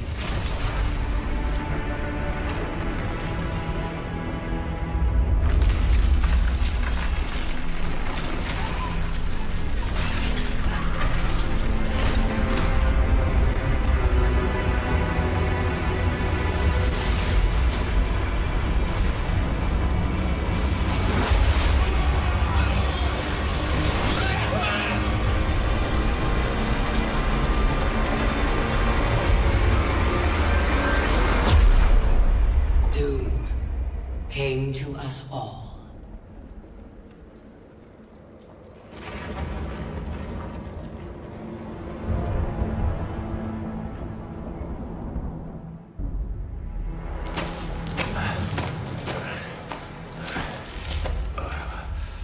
The desperate few struggled to survive.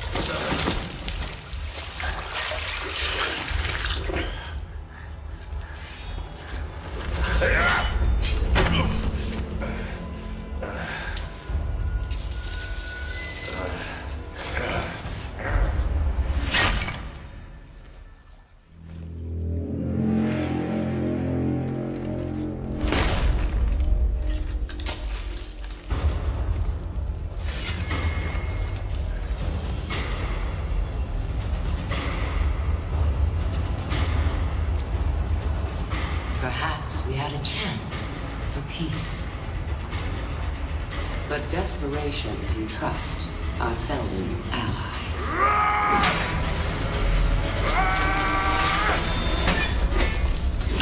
So began a millennium of conflict.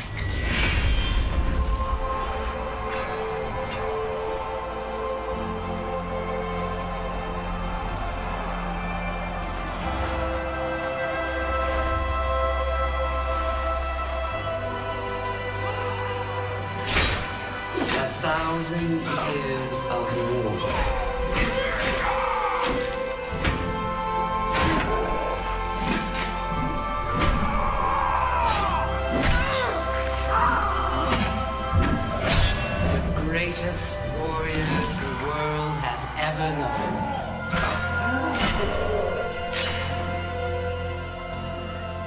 reason they fight, lost to the ages.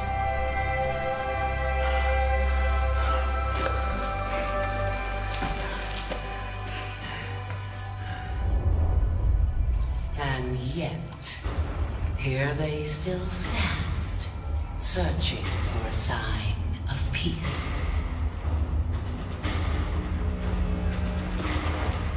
I will show them.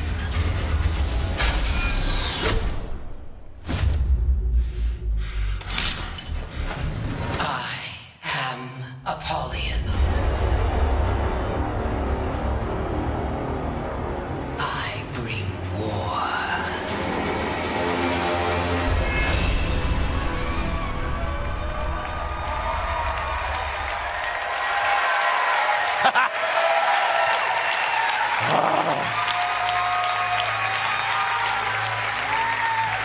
Oh, yes. Desperation drives us to war. It is trust that can end it. Apollyon and her Blackstone legions crave a world where trust is impossible, and the wolves among us can roam free. I'm Jason Vandenberg. I'm the creative director on For Honor. Last year, in our multiplayer reveal, we gave you the chance to experience our new melee combat system, the art of battle. Now, we welcome you to the world of For Honor. In our campaign, be knighted. Join the Blackstone legions to drive your enemies from your lands.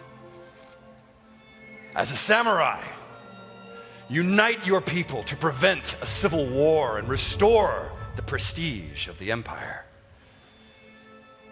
And as a Viking, well, I think it's better to just show you. Huh?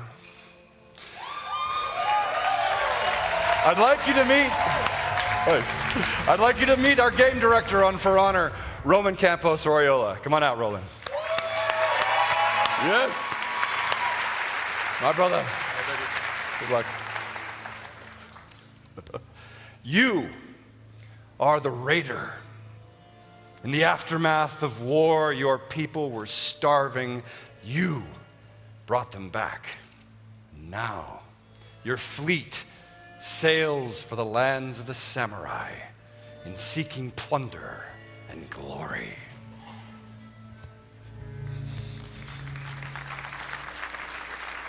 Apollyon's war had taken us to the edge of extinction. But that raider reminded us of who we are. We would raid, but not Apollyon. Not yet. But they knew we were coming.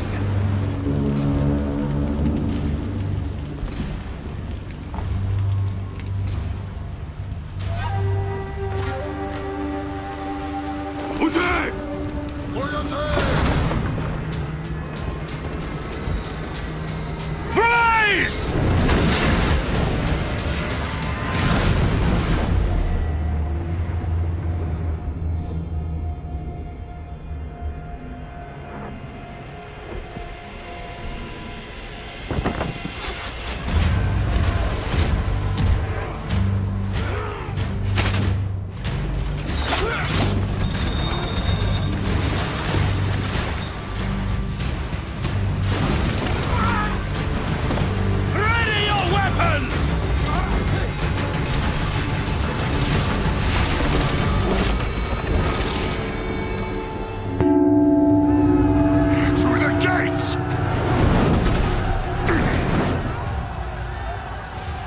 I welcome you all! The gates of that fortress hadn't worked for a century. All we had to do was get through them.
war was the only way forward.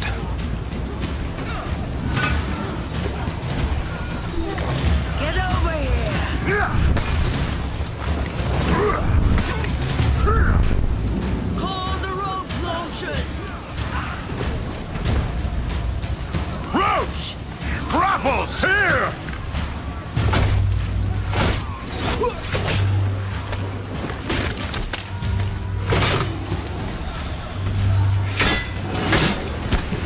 Go! Lead the climb!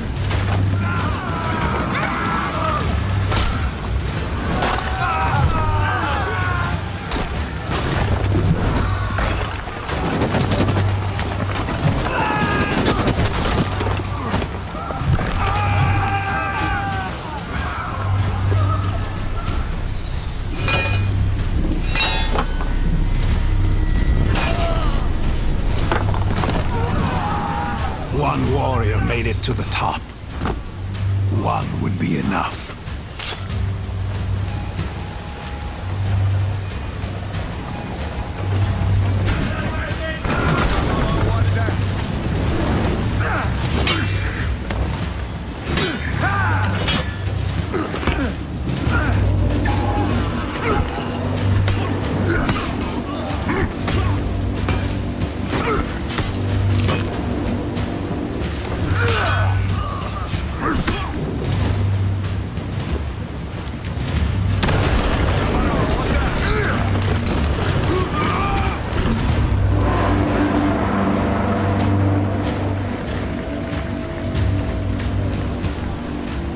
The raider got us inside that fort.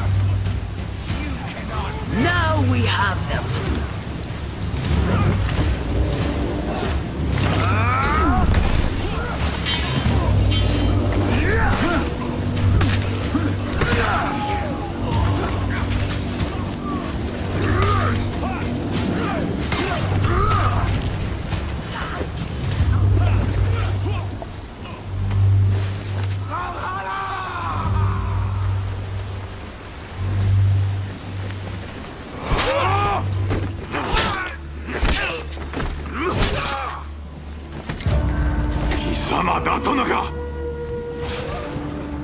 Savage! My fortress is lost. My soldiers slaughtered. Soon, I will join them. You open the gate. Now, you will pay!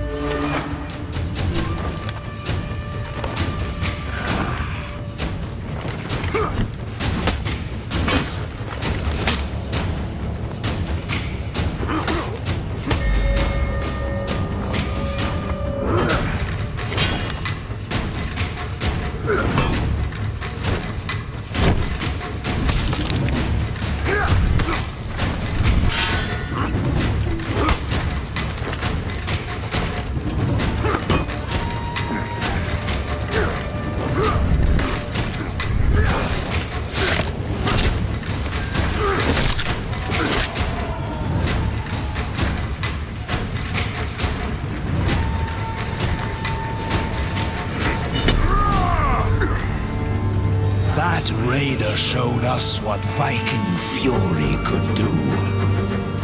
The Great Raid, they would call it.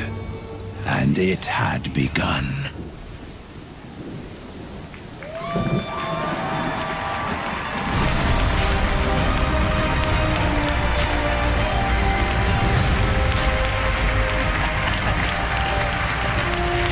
Jennifer Roman, Jason Vandenberg.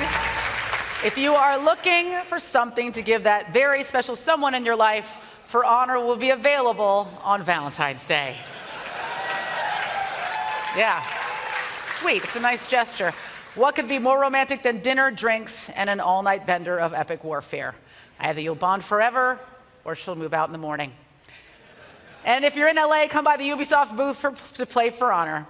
Now, for those of you watching at home, head to forhonorgame.com to register for the very next alpha that will come very soon, all right? Now, here to talk about catapulting of a completely different kind, please welcome producer at Ubisoft Reflections, Pete Young.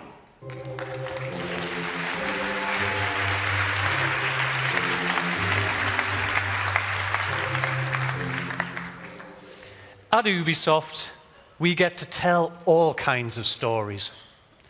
Like how we can go from a massive AAA game like For Honor to a wobbly red robot in a small experimental game. Last year, we surprised you and ourselves with Grow Home, the story of our little robot Bud learning how to experience the world around him. And today, I'm really excited to announce that Bud is back.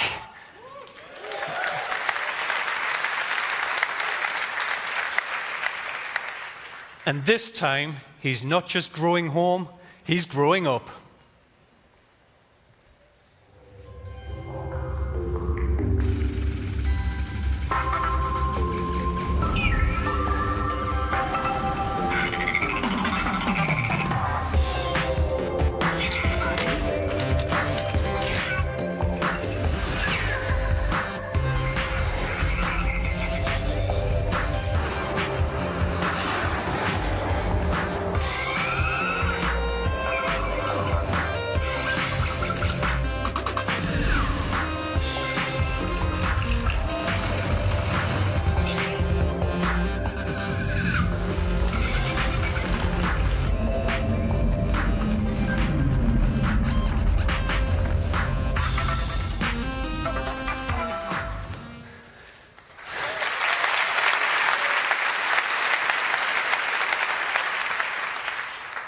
In Grow Up, Bud will take his first stumbling steps without the watchful eye of Mom, and you'll get to stretch your acrobatic skills across an entire planetary playground.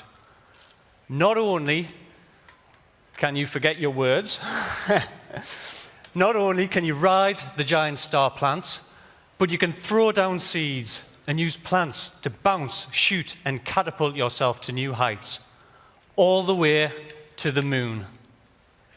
We want you to help Bud grow up this August on PC, PlayStation 4, and Xbox One. Thank you, and enjoy E3.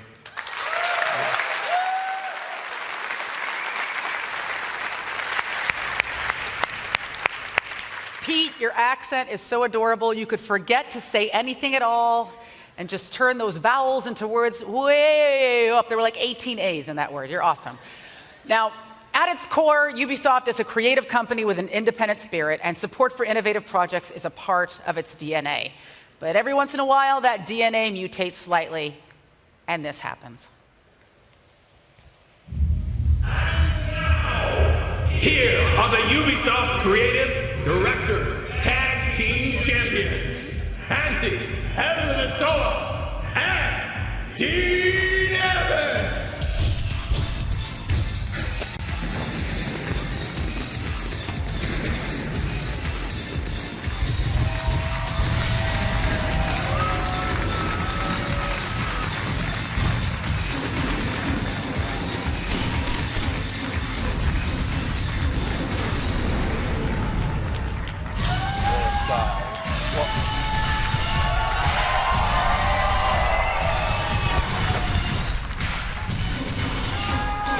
Thank you, thank you, thank you, thank you. Where's Chad? Not you. Out. So I'm sorry, I'm just kidding. Hello, I'm Antti Ilvessuo, the creative director of Trials and also President of Finland.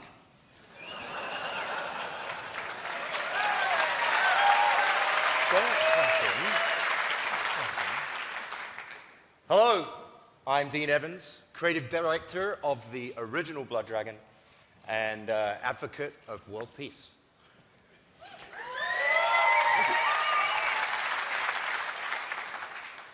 Trials and Blood Dragon made baby together. That's right, Auntie. And this horrible problem child is being delivered right now. Now.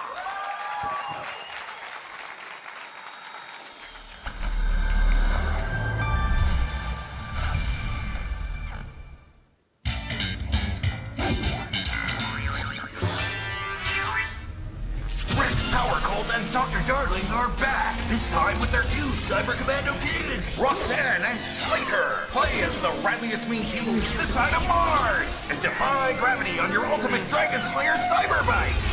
Protect America with freedom flips that ride on the ridiculous roller coaster of righteousness. Grapple and spin all over the planet.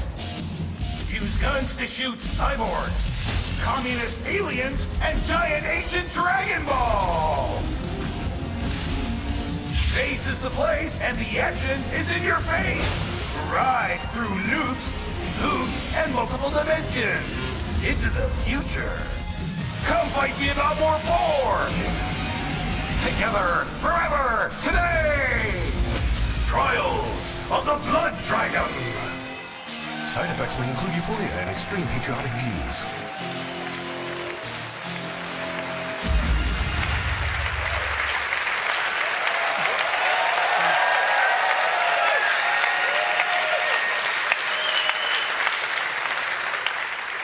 Nothing like an 8-bit title to get you excited.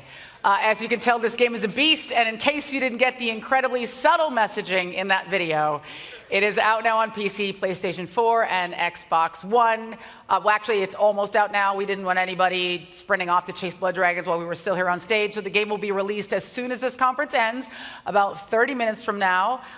Calm yourselves and just take comfort in the fact that apparently LMFAO is back together, guys, so that was nice. All right. Guys, never knew they were white. Guys, this is Ubisoft. And there is, yes it is, my friends, and there is no UBE3 experience without a deep dive into Assassin's Creed. You know this, and I know this. And this year is special because Assassin's Creed is about to go super multi-platform. Here to talk about the upcoming Assassin's Creed movie, please join me in welcoming legendary movie producer Frank Marshall.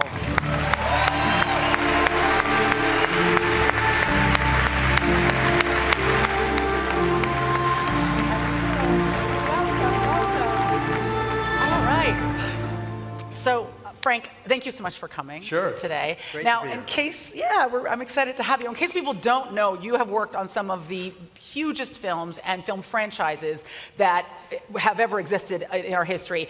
Indiana Jones, Back to the Future, the Bourne films, Jurassic World. So what drew you specifically to this project? Well, I mean, it's kind of simple. I'm always looking for a good story. And I thought that the Assassin's Creed universe really had all the elements that could make a great movie.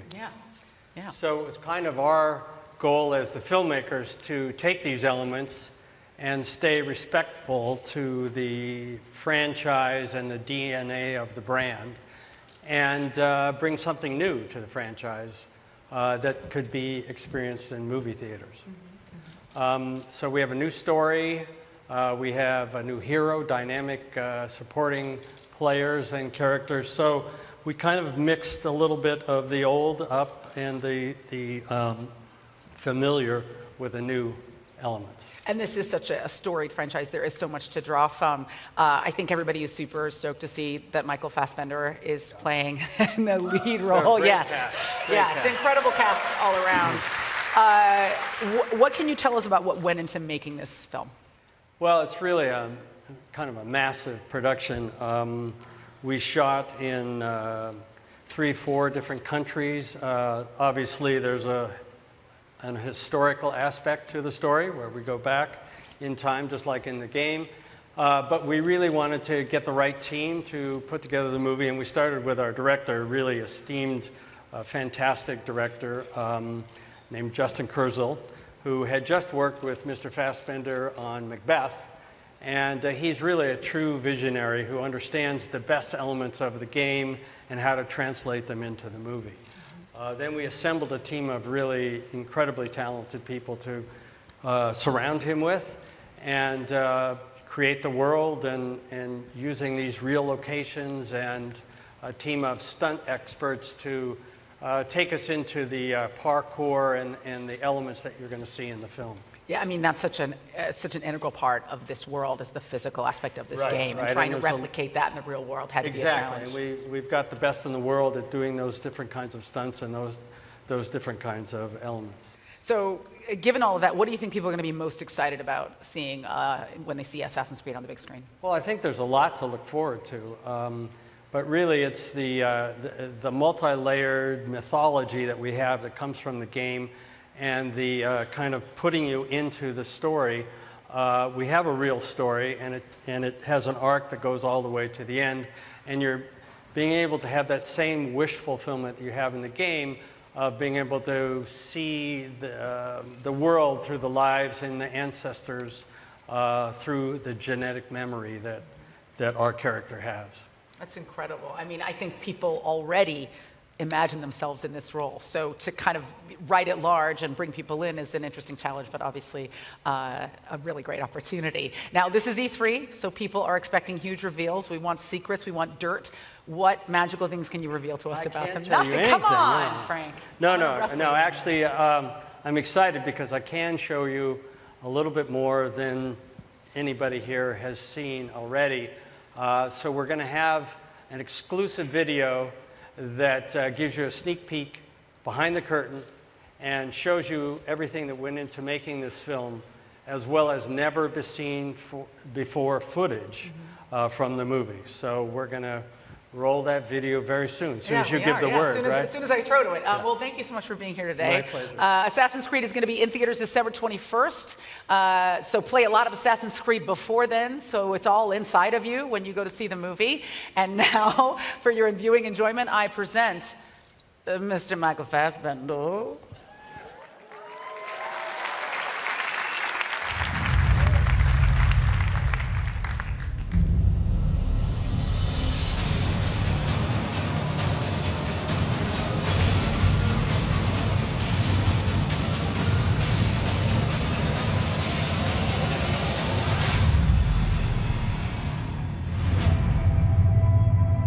The assassins are fighting for free will, and their main rivals are Templars.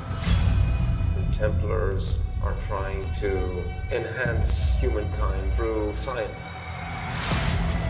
I think Assassin's Creed has a really deep concept and idea, which is going back into time and having some sort of relationship with the ancestor that's come before you. The overall journey of the film is through the eyes of our protagonist, that Michael Fassbender's playing. What do you want from me? Your past.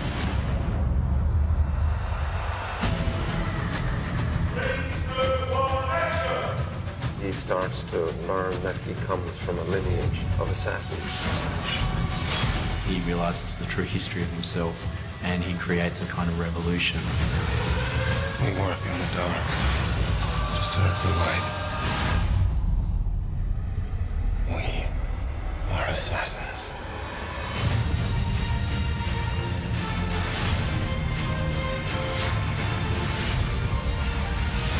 Michael is one of the greatest actors of his generation, and there's many other strong characters in the film.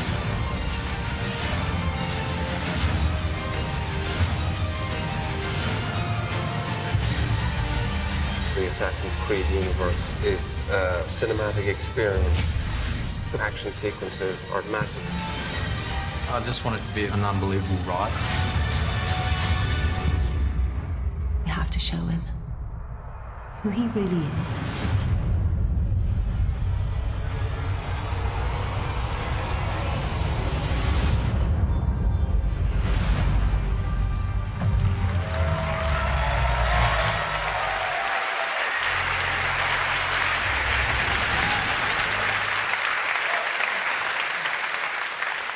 I feel exactly the same way.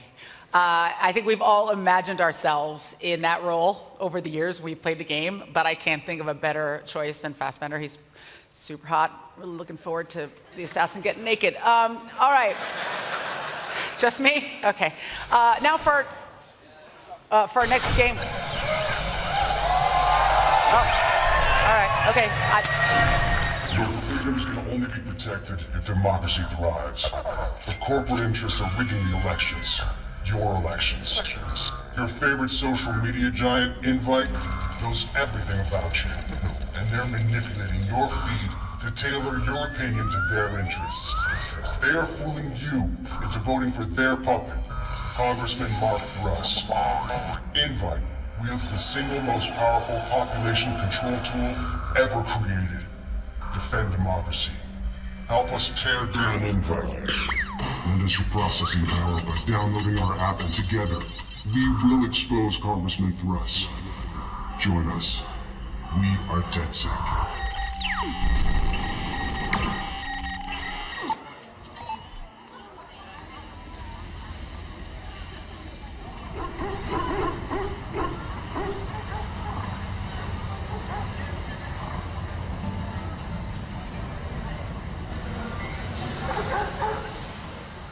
Hello everyone, and welcome into the San Francisco Bay Area, the birthplace of the tech revolution and Watch Dogs 2's new playground.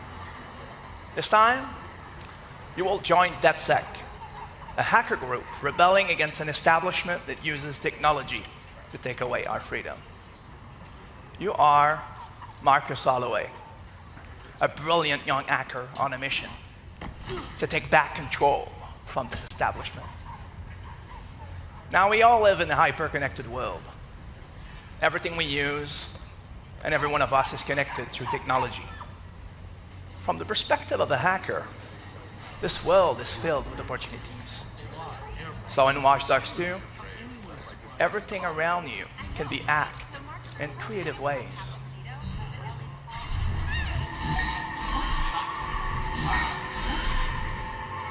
You can also profile, manipulate, and hack everyone.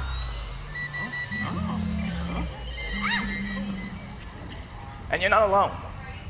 You can seamlessly encounter other DedSec hackers. And now, getting into co-op has never been simpler. Oh, hi. But for now, let's deal with Invite, a social media giant that's just been exposed by DedSec. Our numbers are going through the roof, but we just promised to move the lid open on Invite. And we'll deliver. Have faith, sister. Sure, if we can find evidence that Invite's manipulating social media to help. Rance, where you at, man? Scouting Congressman Dipshit's apartment from the roof next door. Oh, we fucked up this fundraiser. Almost everyone's gone. Come on, get over here. Okay, people, this is strictly by the book. Don't paint outside the lines and stay frosty. Fuck you. Just get in there and find some rusty nails to crucify Thrust to the social media cross. On my way. The Bay Area is filled with stories you can choose to explore. But for now, let's just check what happens when DedSec infiltrate the politician's penthouse to find evidence that Invite might have helped him rig the election.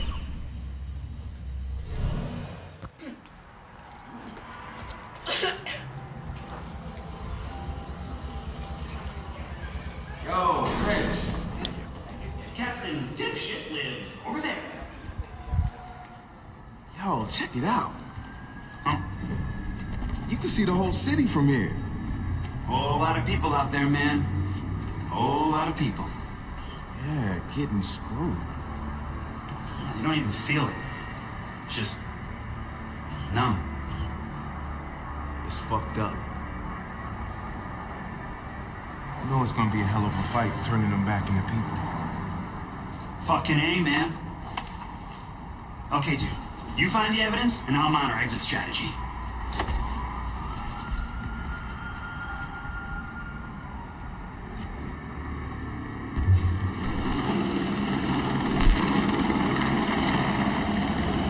Hey, is that the congressman? No, I do believe that is a helicopter. Fuck you. Marcus, the building just went off the grid. We can't get in or see inside. They're up to something. I'll see what.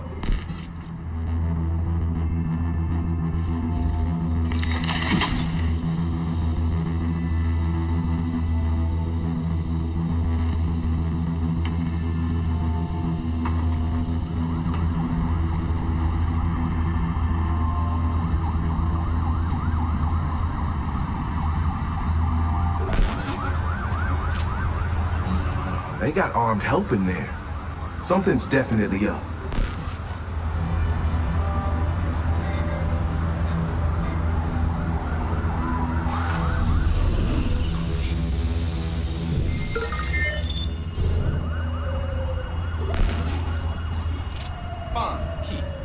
They're scrubbing the evidence. Get us access, Marcus, before it all gets wiped. I'll get you inside the system. Once I do, you use the botnet to brute force your way in and download everything you can. But once you start downloading, they'll know you're inside. It wouldn't be a party if they didn't. And I've got a surprise for them.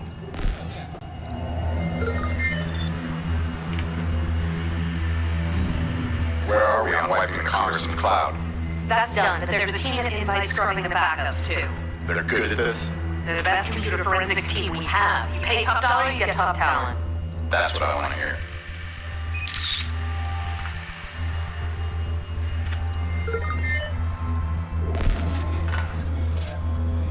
Rich, you ready with my exit strategy? Define? Ready.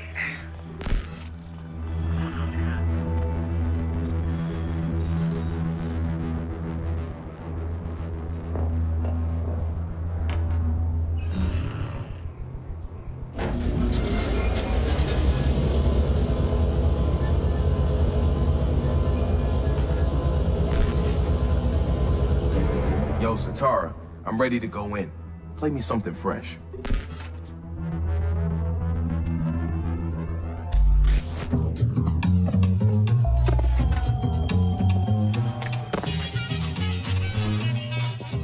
Don't sweat the technique.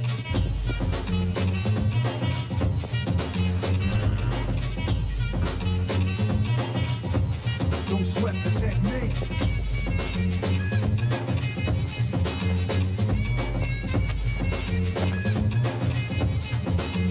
Let's trace the hits, check the file. Let's see who bit the dissect the style. I flip the script so they can't get filed. At least not now. There's something over there.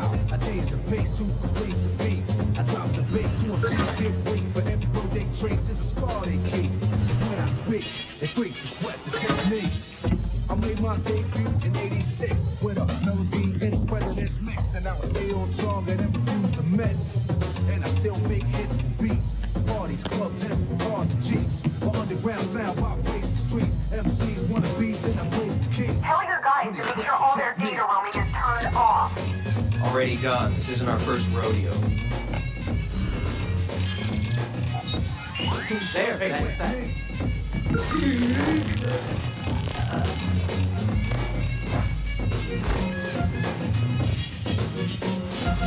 Know how many times have I ripped and rap, but the soldiers never found all the pieces yet. Scientists try to solve the concept. Philosophers are wondering what's next.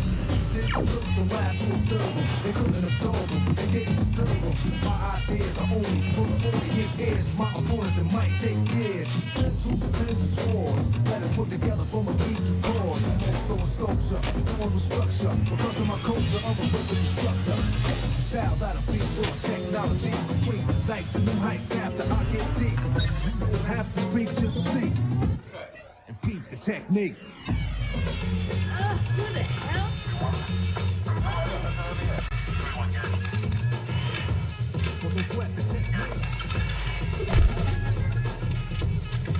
You're in. Do your thing. Hey, catch that?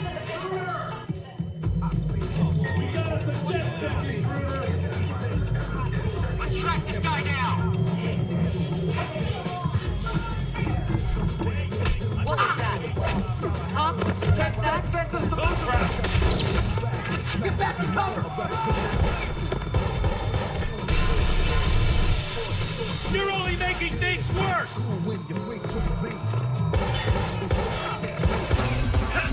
You're in a line of fire.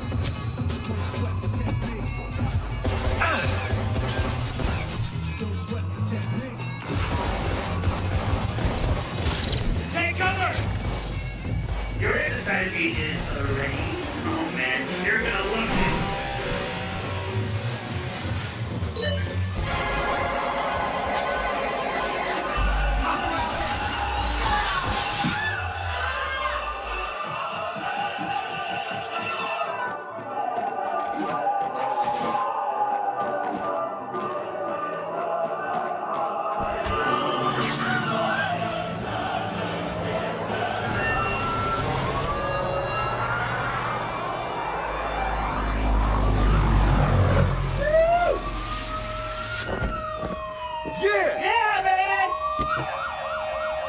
Holy fuck, this is awesome. Improve your class later, man. Because we are just getting started.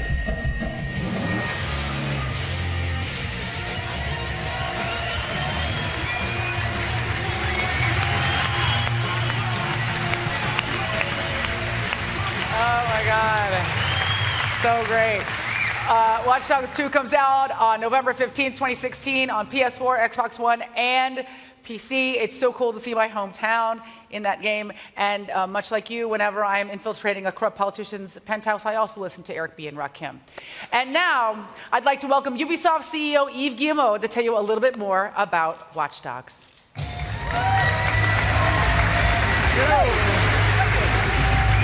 don't want to hang out with you. Go ahead.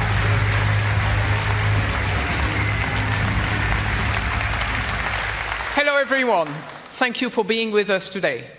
So, as you may remember, when we launched the first time Watch Dogs with the PS4, it was a major success. And that was really thanks to Sony and the push they did have on this game. So today, I'm very happy to tell you that we are going to continue with Sony, and we are going to do Watch Dogs 2 with them. So I would like to ask Tim from Sony to come with us and tell you more about it.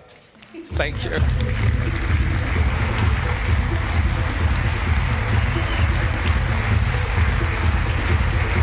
Thank you, Jim. Hello, Jim. Welcome. Thanks, Yves. That's right. We've been really impressed by Watch Dogs ever since Ubisoft first showed the game right here back in 2012. I think you were there that night. Sony and Ubisoft partnered on that game in the early days of the PlayStation 4. And then our partnership went even further. A while back, Sony Pictures Entertainment signed up with Ubisoft Motion Pictures to produce a Watch Dogs feature film with New Regency Productions. After what is shaping up to be an amazing Assassin's Creed film, we think Watch Dogs is set to be the next video game-based blockbuster movie. Yeah, it's an incredibly filmic game. Yeah, it looks so cool. And, you know,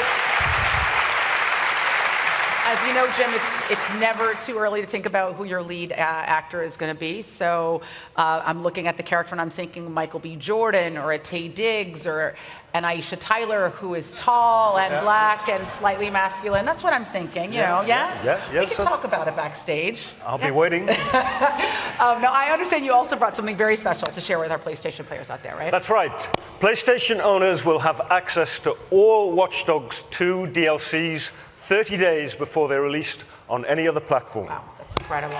That's incredible. That's a killer deal for the PlayStation Nation. Thank you. Thank you so much, Jim. And now we're going to take one more look at the wild hacker playground that is Watch Dogs 2.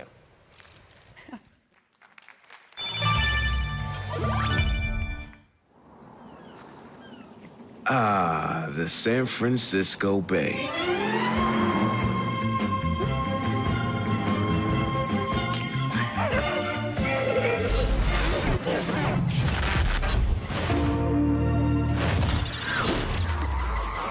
Slow-mo.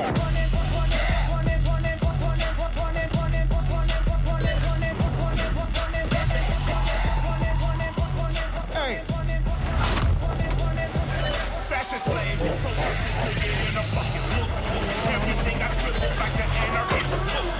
Look good. Posing in the center for the black on black with the ski mask. That is my crook. Ain't nobody smiling, bro. Turn this motherfucker up like Michael Silent, bro. I'm looking at my crystals in my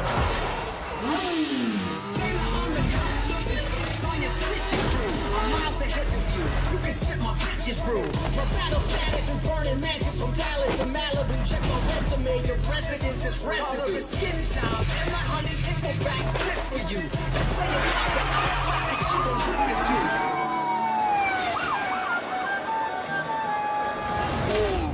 Clips in the bottom, we dipping for cotton. Pressing clips by the shadows of dark days in the coffin. I'm a fellow with felony, suspect of offending. Look like rock in my law. Checking my melody. Running too fast. Running, fucking slow-mo.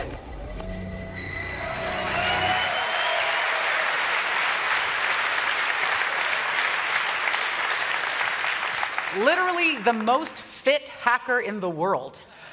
And of course, what's a game about hackers without a few good robots? So if you pre-order the limited edition of Watch Dogs 2, you'll get your very own Wrench Jr., a hack security robot from the game. It's probably not going to help you oust a corrupt corporate overlord with a stranglehold on your city, but it is radio controlled and so quite useful for annoying your coworkers and ending unwanted relationships.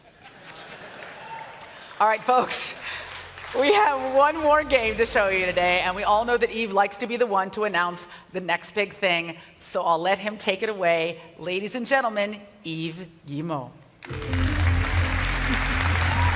Thank you, Aisha.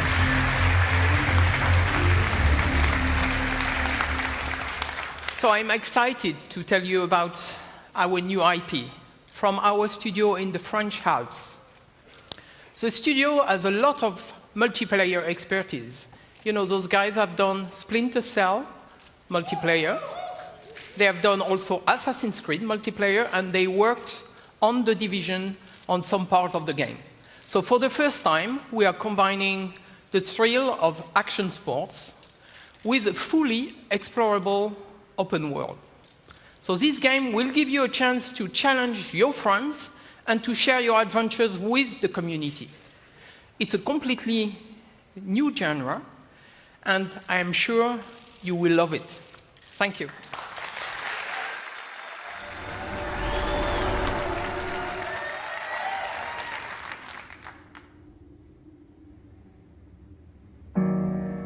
It's that moment where I've committed to leaving, but I haven't left the Earth yet. Nothing you can do but charge forward.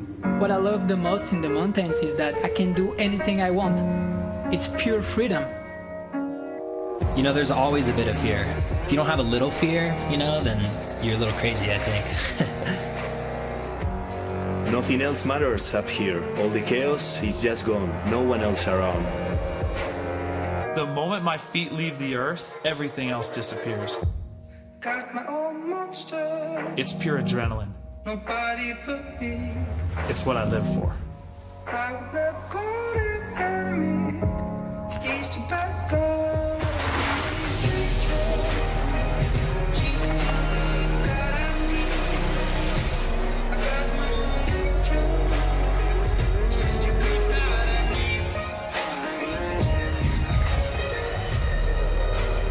The mountain is your canvas, you know, you can paint your own picture. That's what the beauty of it is. The most important thing for me is to try something that never been done before. Am I scared? Sure. But fear can be a tool. It can keep you performing beyond what you think your limits are.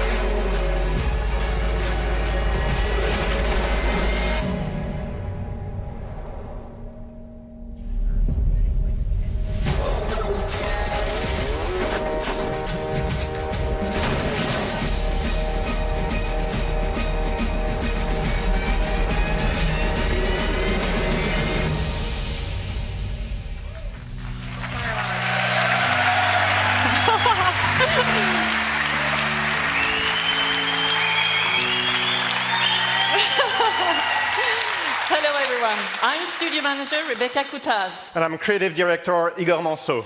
We are from Ubisoft Annecy at the base of the Alps, just a few miles from the tallest peak in Europe, Le Mont Blanc. From our studio windows, we are surrounded by the mountains, and they have inspired us to develop the game that we are here to show you today. Up in these mountains, sport isn't always about winning. Sometimes it's just about doing awesome things with your friends and living life to the fullest. And sometimes it's just about capturing those memorable moments and sharing them with your friends. Let's show some gameplay. Take it away, Igor. Thank you.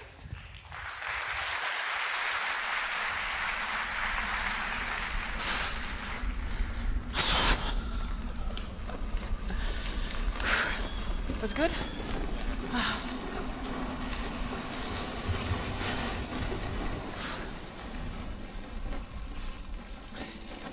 Welcome to the world of Steep, a massive open world partially set in the Alps, at the intersection of Italy, Austria, Switzerland, and France. We're currently flying over Aiguille du Mont Blanc, and in case you're wondering, aiguille means needles. First thing we'll do is land on a small rock over there. And notice a man on the right walking up to the... That's another player from the community.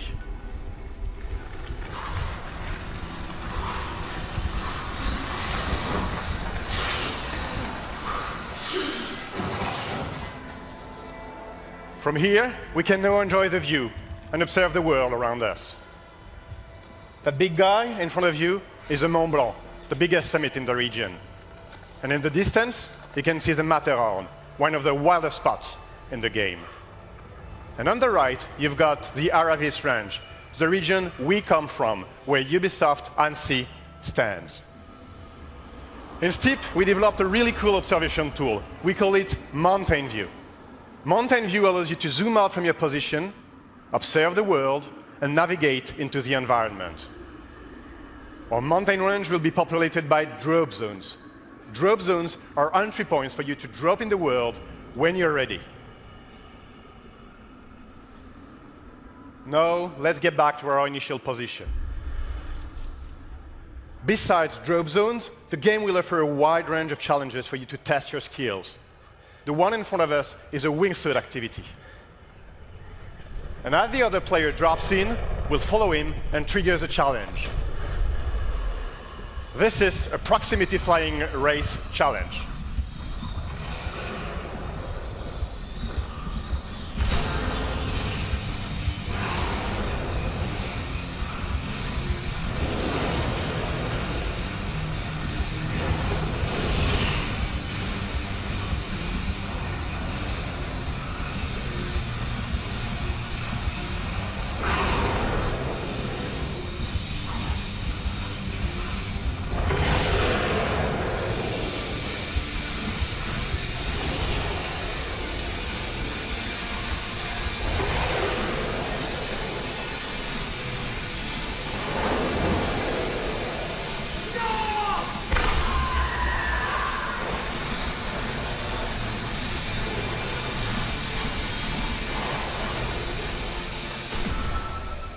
We just secured the silver medal, and as we land, we could choose to move onto skiing in the Aiguille.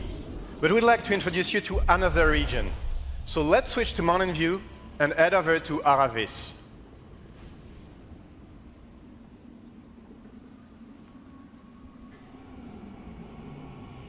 The purpose of this next sequence is to show you what it's like to play online with your friends or with other players from the community.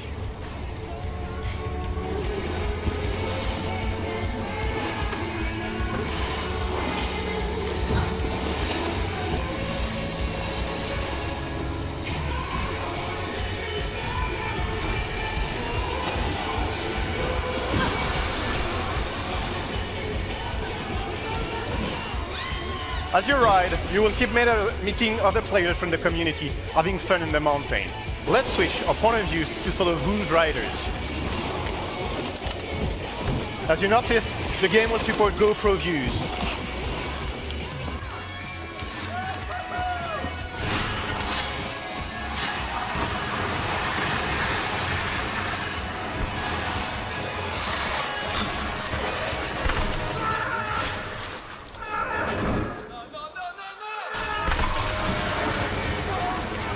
Hold on, we really need to pause here. Too much at the same time. Now I'd like to show you something special. If we go back to Mountain View, take a look at that trail. Every line you do in the world creates a trail. And that trail is really cool. It not only allows you to check what you've done on your ride, so you can analyze your line, but it also allows you to launch a replay of what you've seen and what you've done.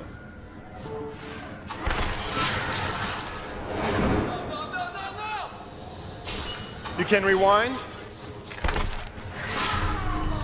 pause, control the camera, go slow-mo,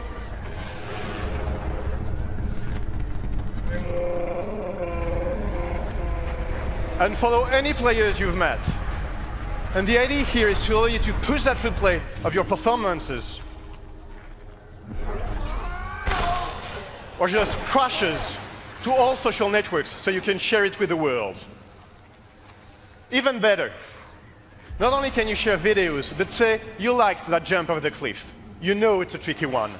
You can push it as a challenge to your friends. You define the rule, share it so it becomes part of the content your friends will see in their game. But let's catch up with our red paraglider.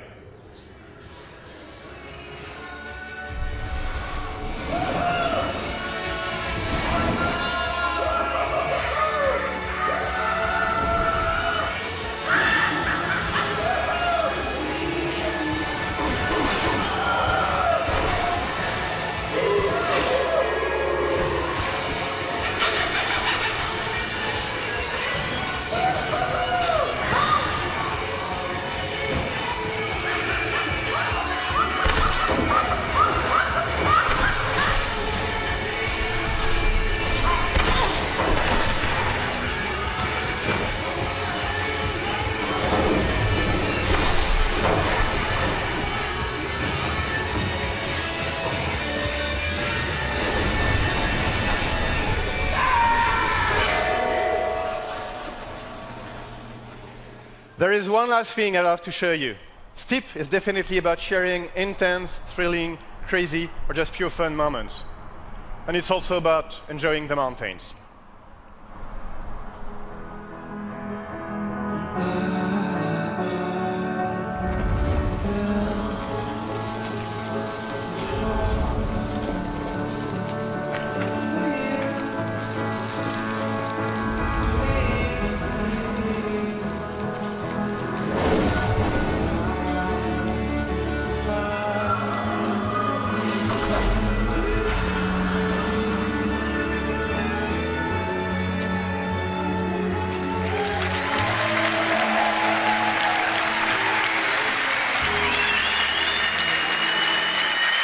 Thank you very much. Thank you.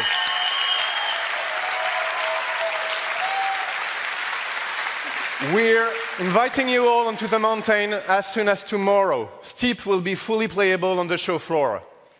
If you're watching from home, please visit steepgame.com to register for a chance to participate in Steep beta phases. This game ships this December. Thank you very much. All right, guys.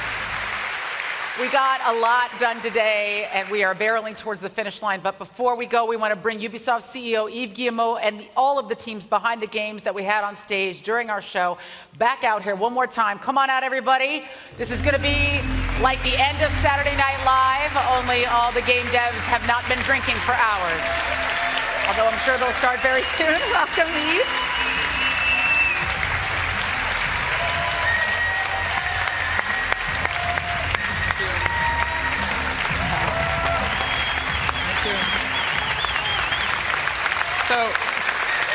So as you could see, that was a fantastic game.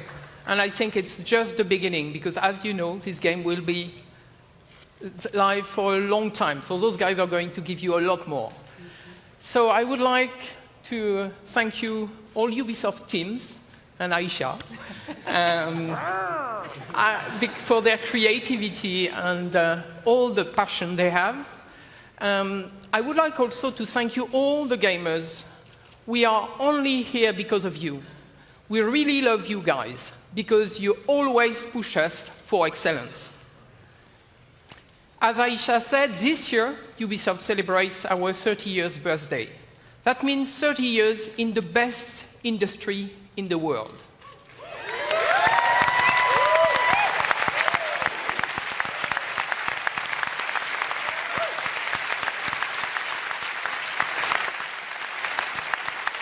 I love video games because the real innovation and magic happens when our teams and players are free to create, free to innovate, free to express themselves, free to take risks and have fun. That's what got us here today, and that is what will drive us for another 30 years and beyond.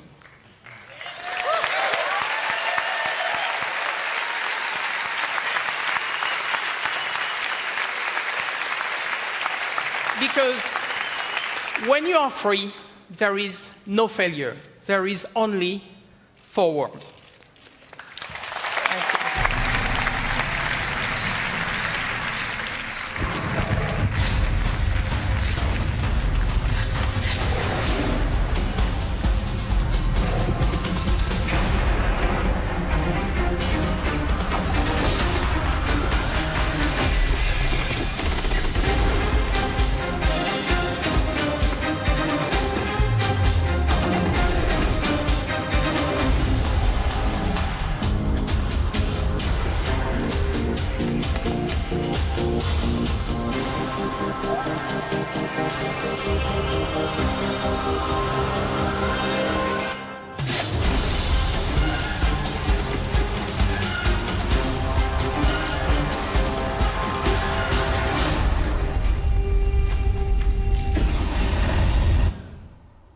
Shit, we got the wrong game.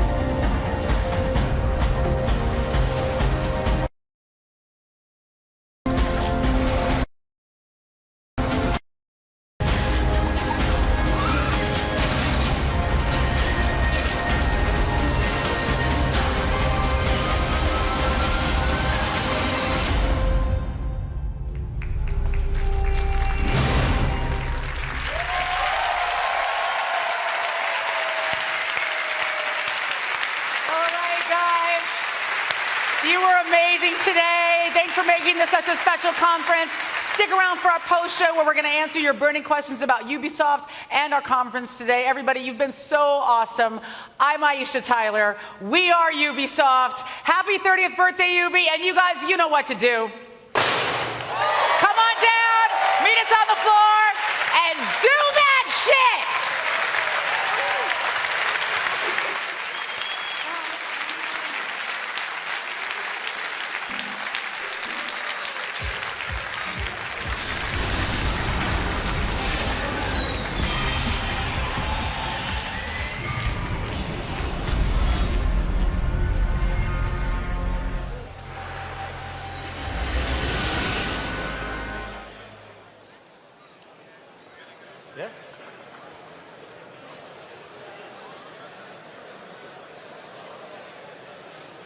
Yeah, we're ready. Oh. Well, now to put it in the words of the infamous DJ Khaled, another one.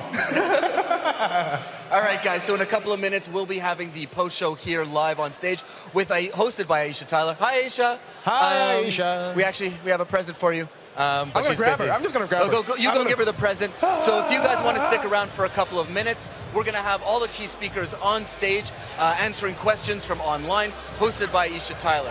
Now, before we kick to that, first of all, we want to say thank you so much for watching. We really hope what you guys saw here at the conference was all of the feels amazing. So again, thank you for watching in. If you want to join the conversation, use the hashtag UBE3. Now the fun is just getting started, obviously.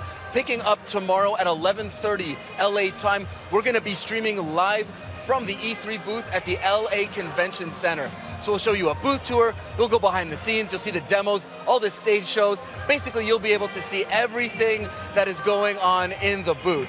After that, we're going to go to the Ubisoft Lounge, where we're going to do deep dives on all of the games and a special ops. You're back? Yeah, I'm back. I missed you. Yeah, I miss you. It's just not the same without Leon. I know. Classes tomorrow. Oh yeah, you need to tune in for that. We have some really cool content for you guys, something you haven't seen before. You can interact, you can ask your questions, and we'll try to do our best to answer them. Speaking about asking questions in teams and all that, it was kind of an awkward transition, but anyway, I just want to say hi to all the Ubisoft teams out there around the world who've been watching, helping get these things ready, get these games together. We know an amazing amount of work goes into it, and we wish you could be here. We wish you could be here with us. We love you guys. We love you guys. Thank you so much. We are Ubisoft, and we hope you love what you saw here, because what was your favorite? Let's do that. Favorite moment, Leon? Favorite moment of the show, I think it was The confetti. I love confetti. Really? No. Okay. You could choose between For Honor and the Division. You I went choose with the confetti all day, every day. Confetti. We're tossing? Okay, that's it. We had so much stuff to say, but I guess that's it. That is for real this time. That is it for me and Leon. Leon, Justin, official post show with Aisha Tyler. Let's kick it. All right. Hey, everybody. Welcome to the E3 post-conference. Conference? I don't know what we call it, but it's a little post show. We're just going to ask you guys a couple of extra questions, and these are questions that came from people online, which is where all questions come from, apparently, these days. All right, so Marine, who you weren't on the main show, but you're here to answer questions about Just Dance, because we kicked the show off with Just Dance. What is new with Just Dance Unlimited this year, and what keeps inspiring the Just Dance team to make these new experiences? You guys are so prolific. There's a game every year. That's got to be punishing. Yes. So tell us about developing the game. So the game is coming with over 40 awesome new tracks, like Sorry from Justin Bieber or Lean On by Major Lasers. All those songs have been asked by the fans, by the way. And also what's great about the game is you can play with your phone as a controller, and we're bringing even more things to do with your phone this year, like watching all these awesome fan-created videos. And believe me, they're awesome. And for us, it's such an inspiration to see all these people dancing and posting some videos of themselves dancing like crazy. And that really broadens the Just Dance community. People kind of posting this stuff back to you guys. And you say, is that how you guys figure out the list? You respond to fan requests for new songs? Yeah, we do. We really listen to them all the time, and we make sure we put their content into the game as well, so that you can play what they've posted as well. Very cool. Okay, great. Dean Evans, we're going to talk about Trials, and we're going to talk about your incredible taste in Snuggies. So, what was the idea behind combining the successful Trials brand with Blood Dragon? And how does Trials of the Blood Dragon differ from other more traditional Trials games? I'm assuming it's batshit crazy, but you might have a different answer. Sure. What we decided to do with it is kind of create a early 90s Saturday morning cartoon vibe with it. So it's more of a family-friendly version of Blood Dragon, to be honest. Yeah, sure, kind of. There's no fucks in it. None. But, they're bleeped out. But yeah, Blood Dragon is a fun little thing that it's very much like this confetti that you can sprinkle on a bunch of things and have some fun with it. But yeah. The guys at Red Links, where are they? Yo, Red Links! You guys! Whoa! Oh, there they They're the dudes who made the game over in Finland. Big shout out to these homies. Look at them. Whoa! So they did clearly repping the They team. did a fantastic job over there in Finland. But, awesome. It's cool. I mean, one nice thing about watching the video anyway was that for all of us who grew up kind of on every iteration of gaming, if you grew up first arcade gaming and then kind of handheld and then going to console and PC, it feels so familiar. There's a part of it that feels like, like Absolutely. your childhood. If you Excite Bike, Contra, there's a bit of that in there. Yeah. It's a bit for everyone. And the soundtrack by Power Glove is out now. The game is. Okay, I think it's out now. Is it out now? I can't help you. Why are you looking at me? Well, I don't know. Maybe just something in your ear. I don't know. I know. No one is talking. Just voices and my mom. May I also say, just to respond to you, you also look absolutely spectacular today. You're the kindest. Very, very nice. Thank you so much. Just a lot of sweating balls and yelling at people on the internet. That's what this job is. Okay. Next, let's see. Okay. Oh, wait, Pete. Let's talk about Pete. Pete, tell us a little bit about Grow Up. Is Reflection still behind the development of the game? Yep. And is Grow Up the sequel to Grow Home?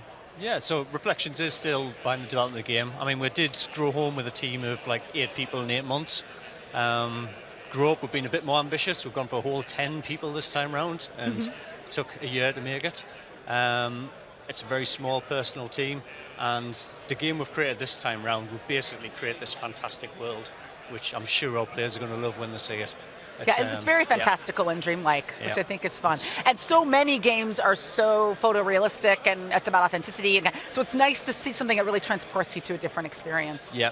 Well, we had 2 artists on the project, like Jack Kuvler and Laura Hutton, and those 2 really kind of, brought the visuals to life in the game. So awesome.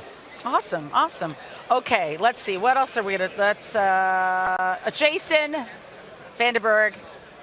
Okay.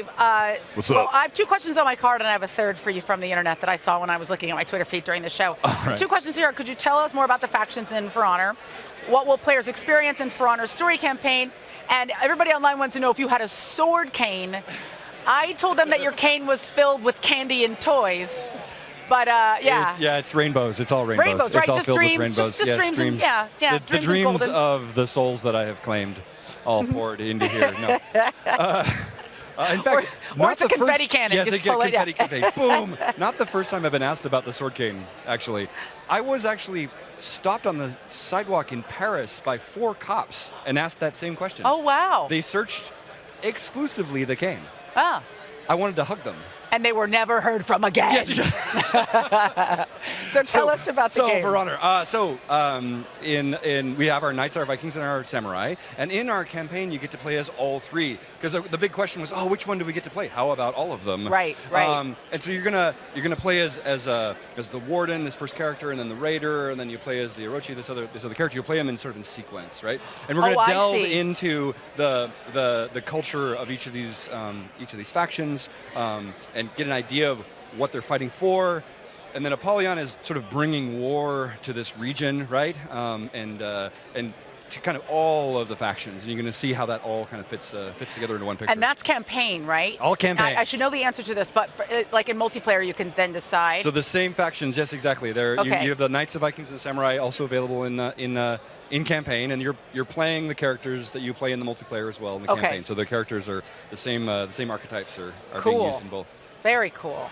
Charluto, hello. I got to play this game last year. It's decidedly more developed. It was super fun to play when it was like super alpha. So it's great. It looks so cool. Tell us what you feel makes this game unique, and tell us a little bit more about the gameplay mechanics. One thing I remember was this was a really easy game to play. And not in a negative way, just you could jump right in and start playing right away. You didn't need to know a lot about the controls. It was one of the focus of the team since the beginning. It was to develop a new way of controlling in VR and have something really intuitive and really easy to pick up. Mm-hmm. So as you saw, you can pilot only with your head. Mm-hmm. And basically you are using the pad only for adjusting your speed. So it gives you something really simple to use, but super precise, as you saw during the match. We're able to do crazy stunts and cool strategies. So it's unique to first play an Eagle for first time and not a spaceship or a vehicle. So first time you are an Eagle, finally. Right. And you're piloting with your head, so it's really cool thanks to VR. Yeah, I mean, that's flying. So VR, flying, shooting, capture the flag. Yes. It's like everything you love about every multiplayer game you've ever played. Yeah. And then rabbits. Yeah, exactly. That's nice. You just sniped that in at the end. Yeah. Just snapping the necks of rabbits and drinking their blood. Is that just me? That was me. That was just me. All right. Very cool. Okay. So who else? Oh, Dominic Butler.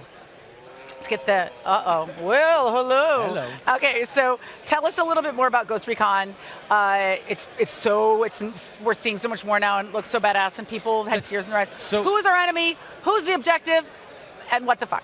Okay, so last year we were able to bring the dream. We were the big surprise of the show. We were happy to show everybody for the first time. And then this year we're excited because we're putting it in the hands of the players. So we've got the demo on the booth. It's co-op. People can play it. It's not a behind closed doors thing. Like we want everybody to come. Yeah, it was super secret last year. I remember that. Yeah. In terms of why we're there, who we're after, it's the Santa Blanca drug cartel. These guys have moved in, taken over all of Bolivia, and their leader is a bad guy called El Sueño, and he runs the whole cartel a bit like a business. It's kind of like he's a nasty guy, but he runs it like a business. He's got his different guys running the departments, the operations. They've got sub-lieutenants. So you're going after those guys to kind of break up his organization and eventually go after him. But it's something we're pretty happy to show. Yeah, I mean, it was just so robust and exciting, and I had friends in the back watching who love multiplayer and was so excited about the complexity of that. That's it, and we're so happy to finally put it in people's hands. So we had some pre-events. We've had playtests, obviously, locally in Paris, but then to be able to bring it to strangers here now and just really get raw feedback, it's been super positive. Yeah, oh, that's incredible. Okay, great. Julian Garrity.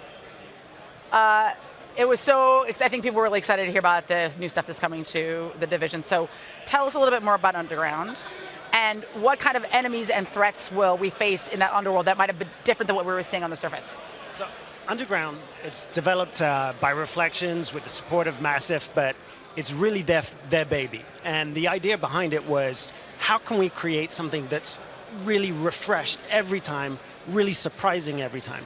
The enemies that you'll be fighting, they'll be all of the enemies that you've seen before, but with some new toys, some new tricks to really change up the challenge. So it's a very fresh, new expansion for the game.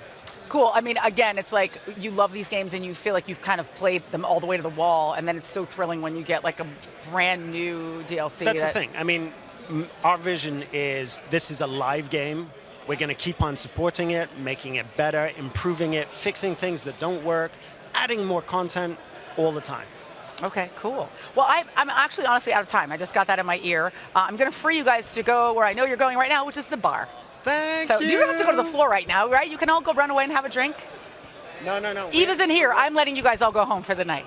Thank you so much for a really incredible conference. I wanted to talk to everybody, but they just told me to wrap it up. So apparently the internet is out of time. I don't know what that means.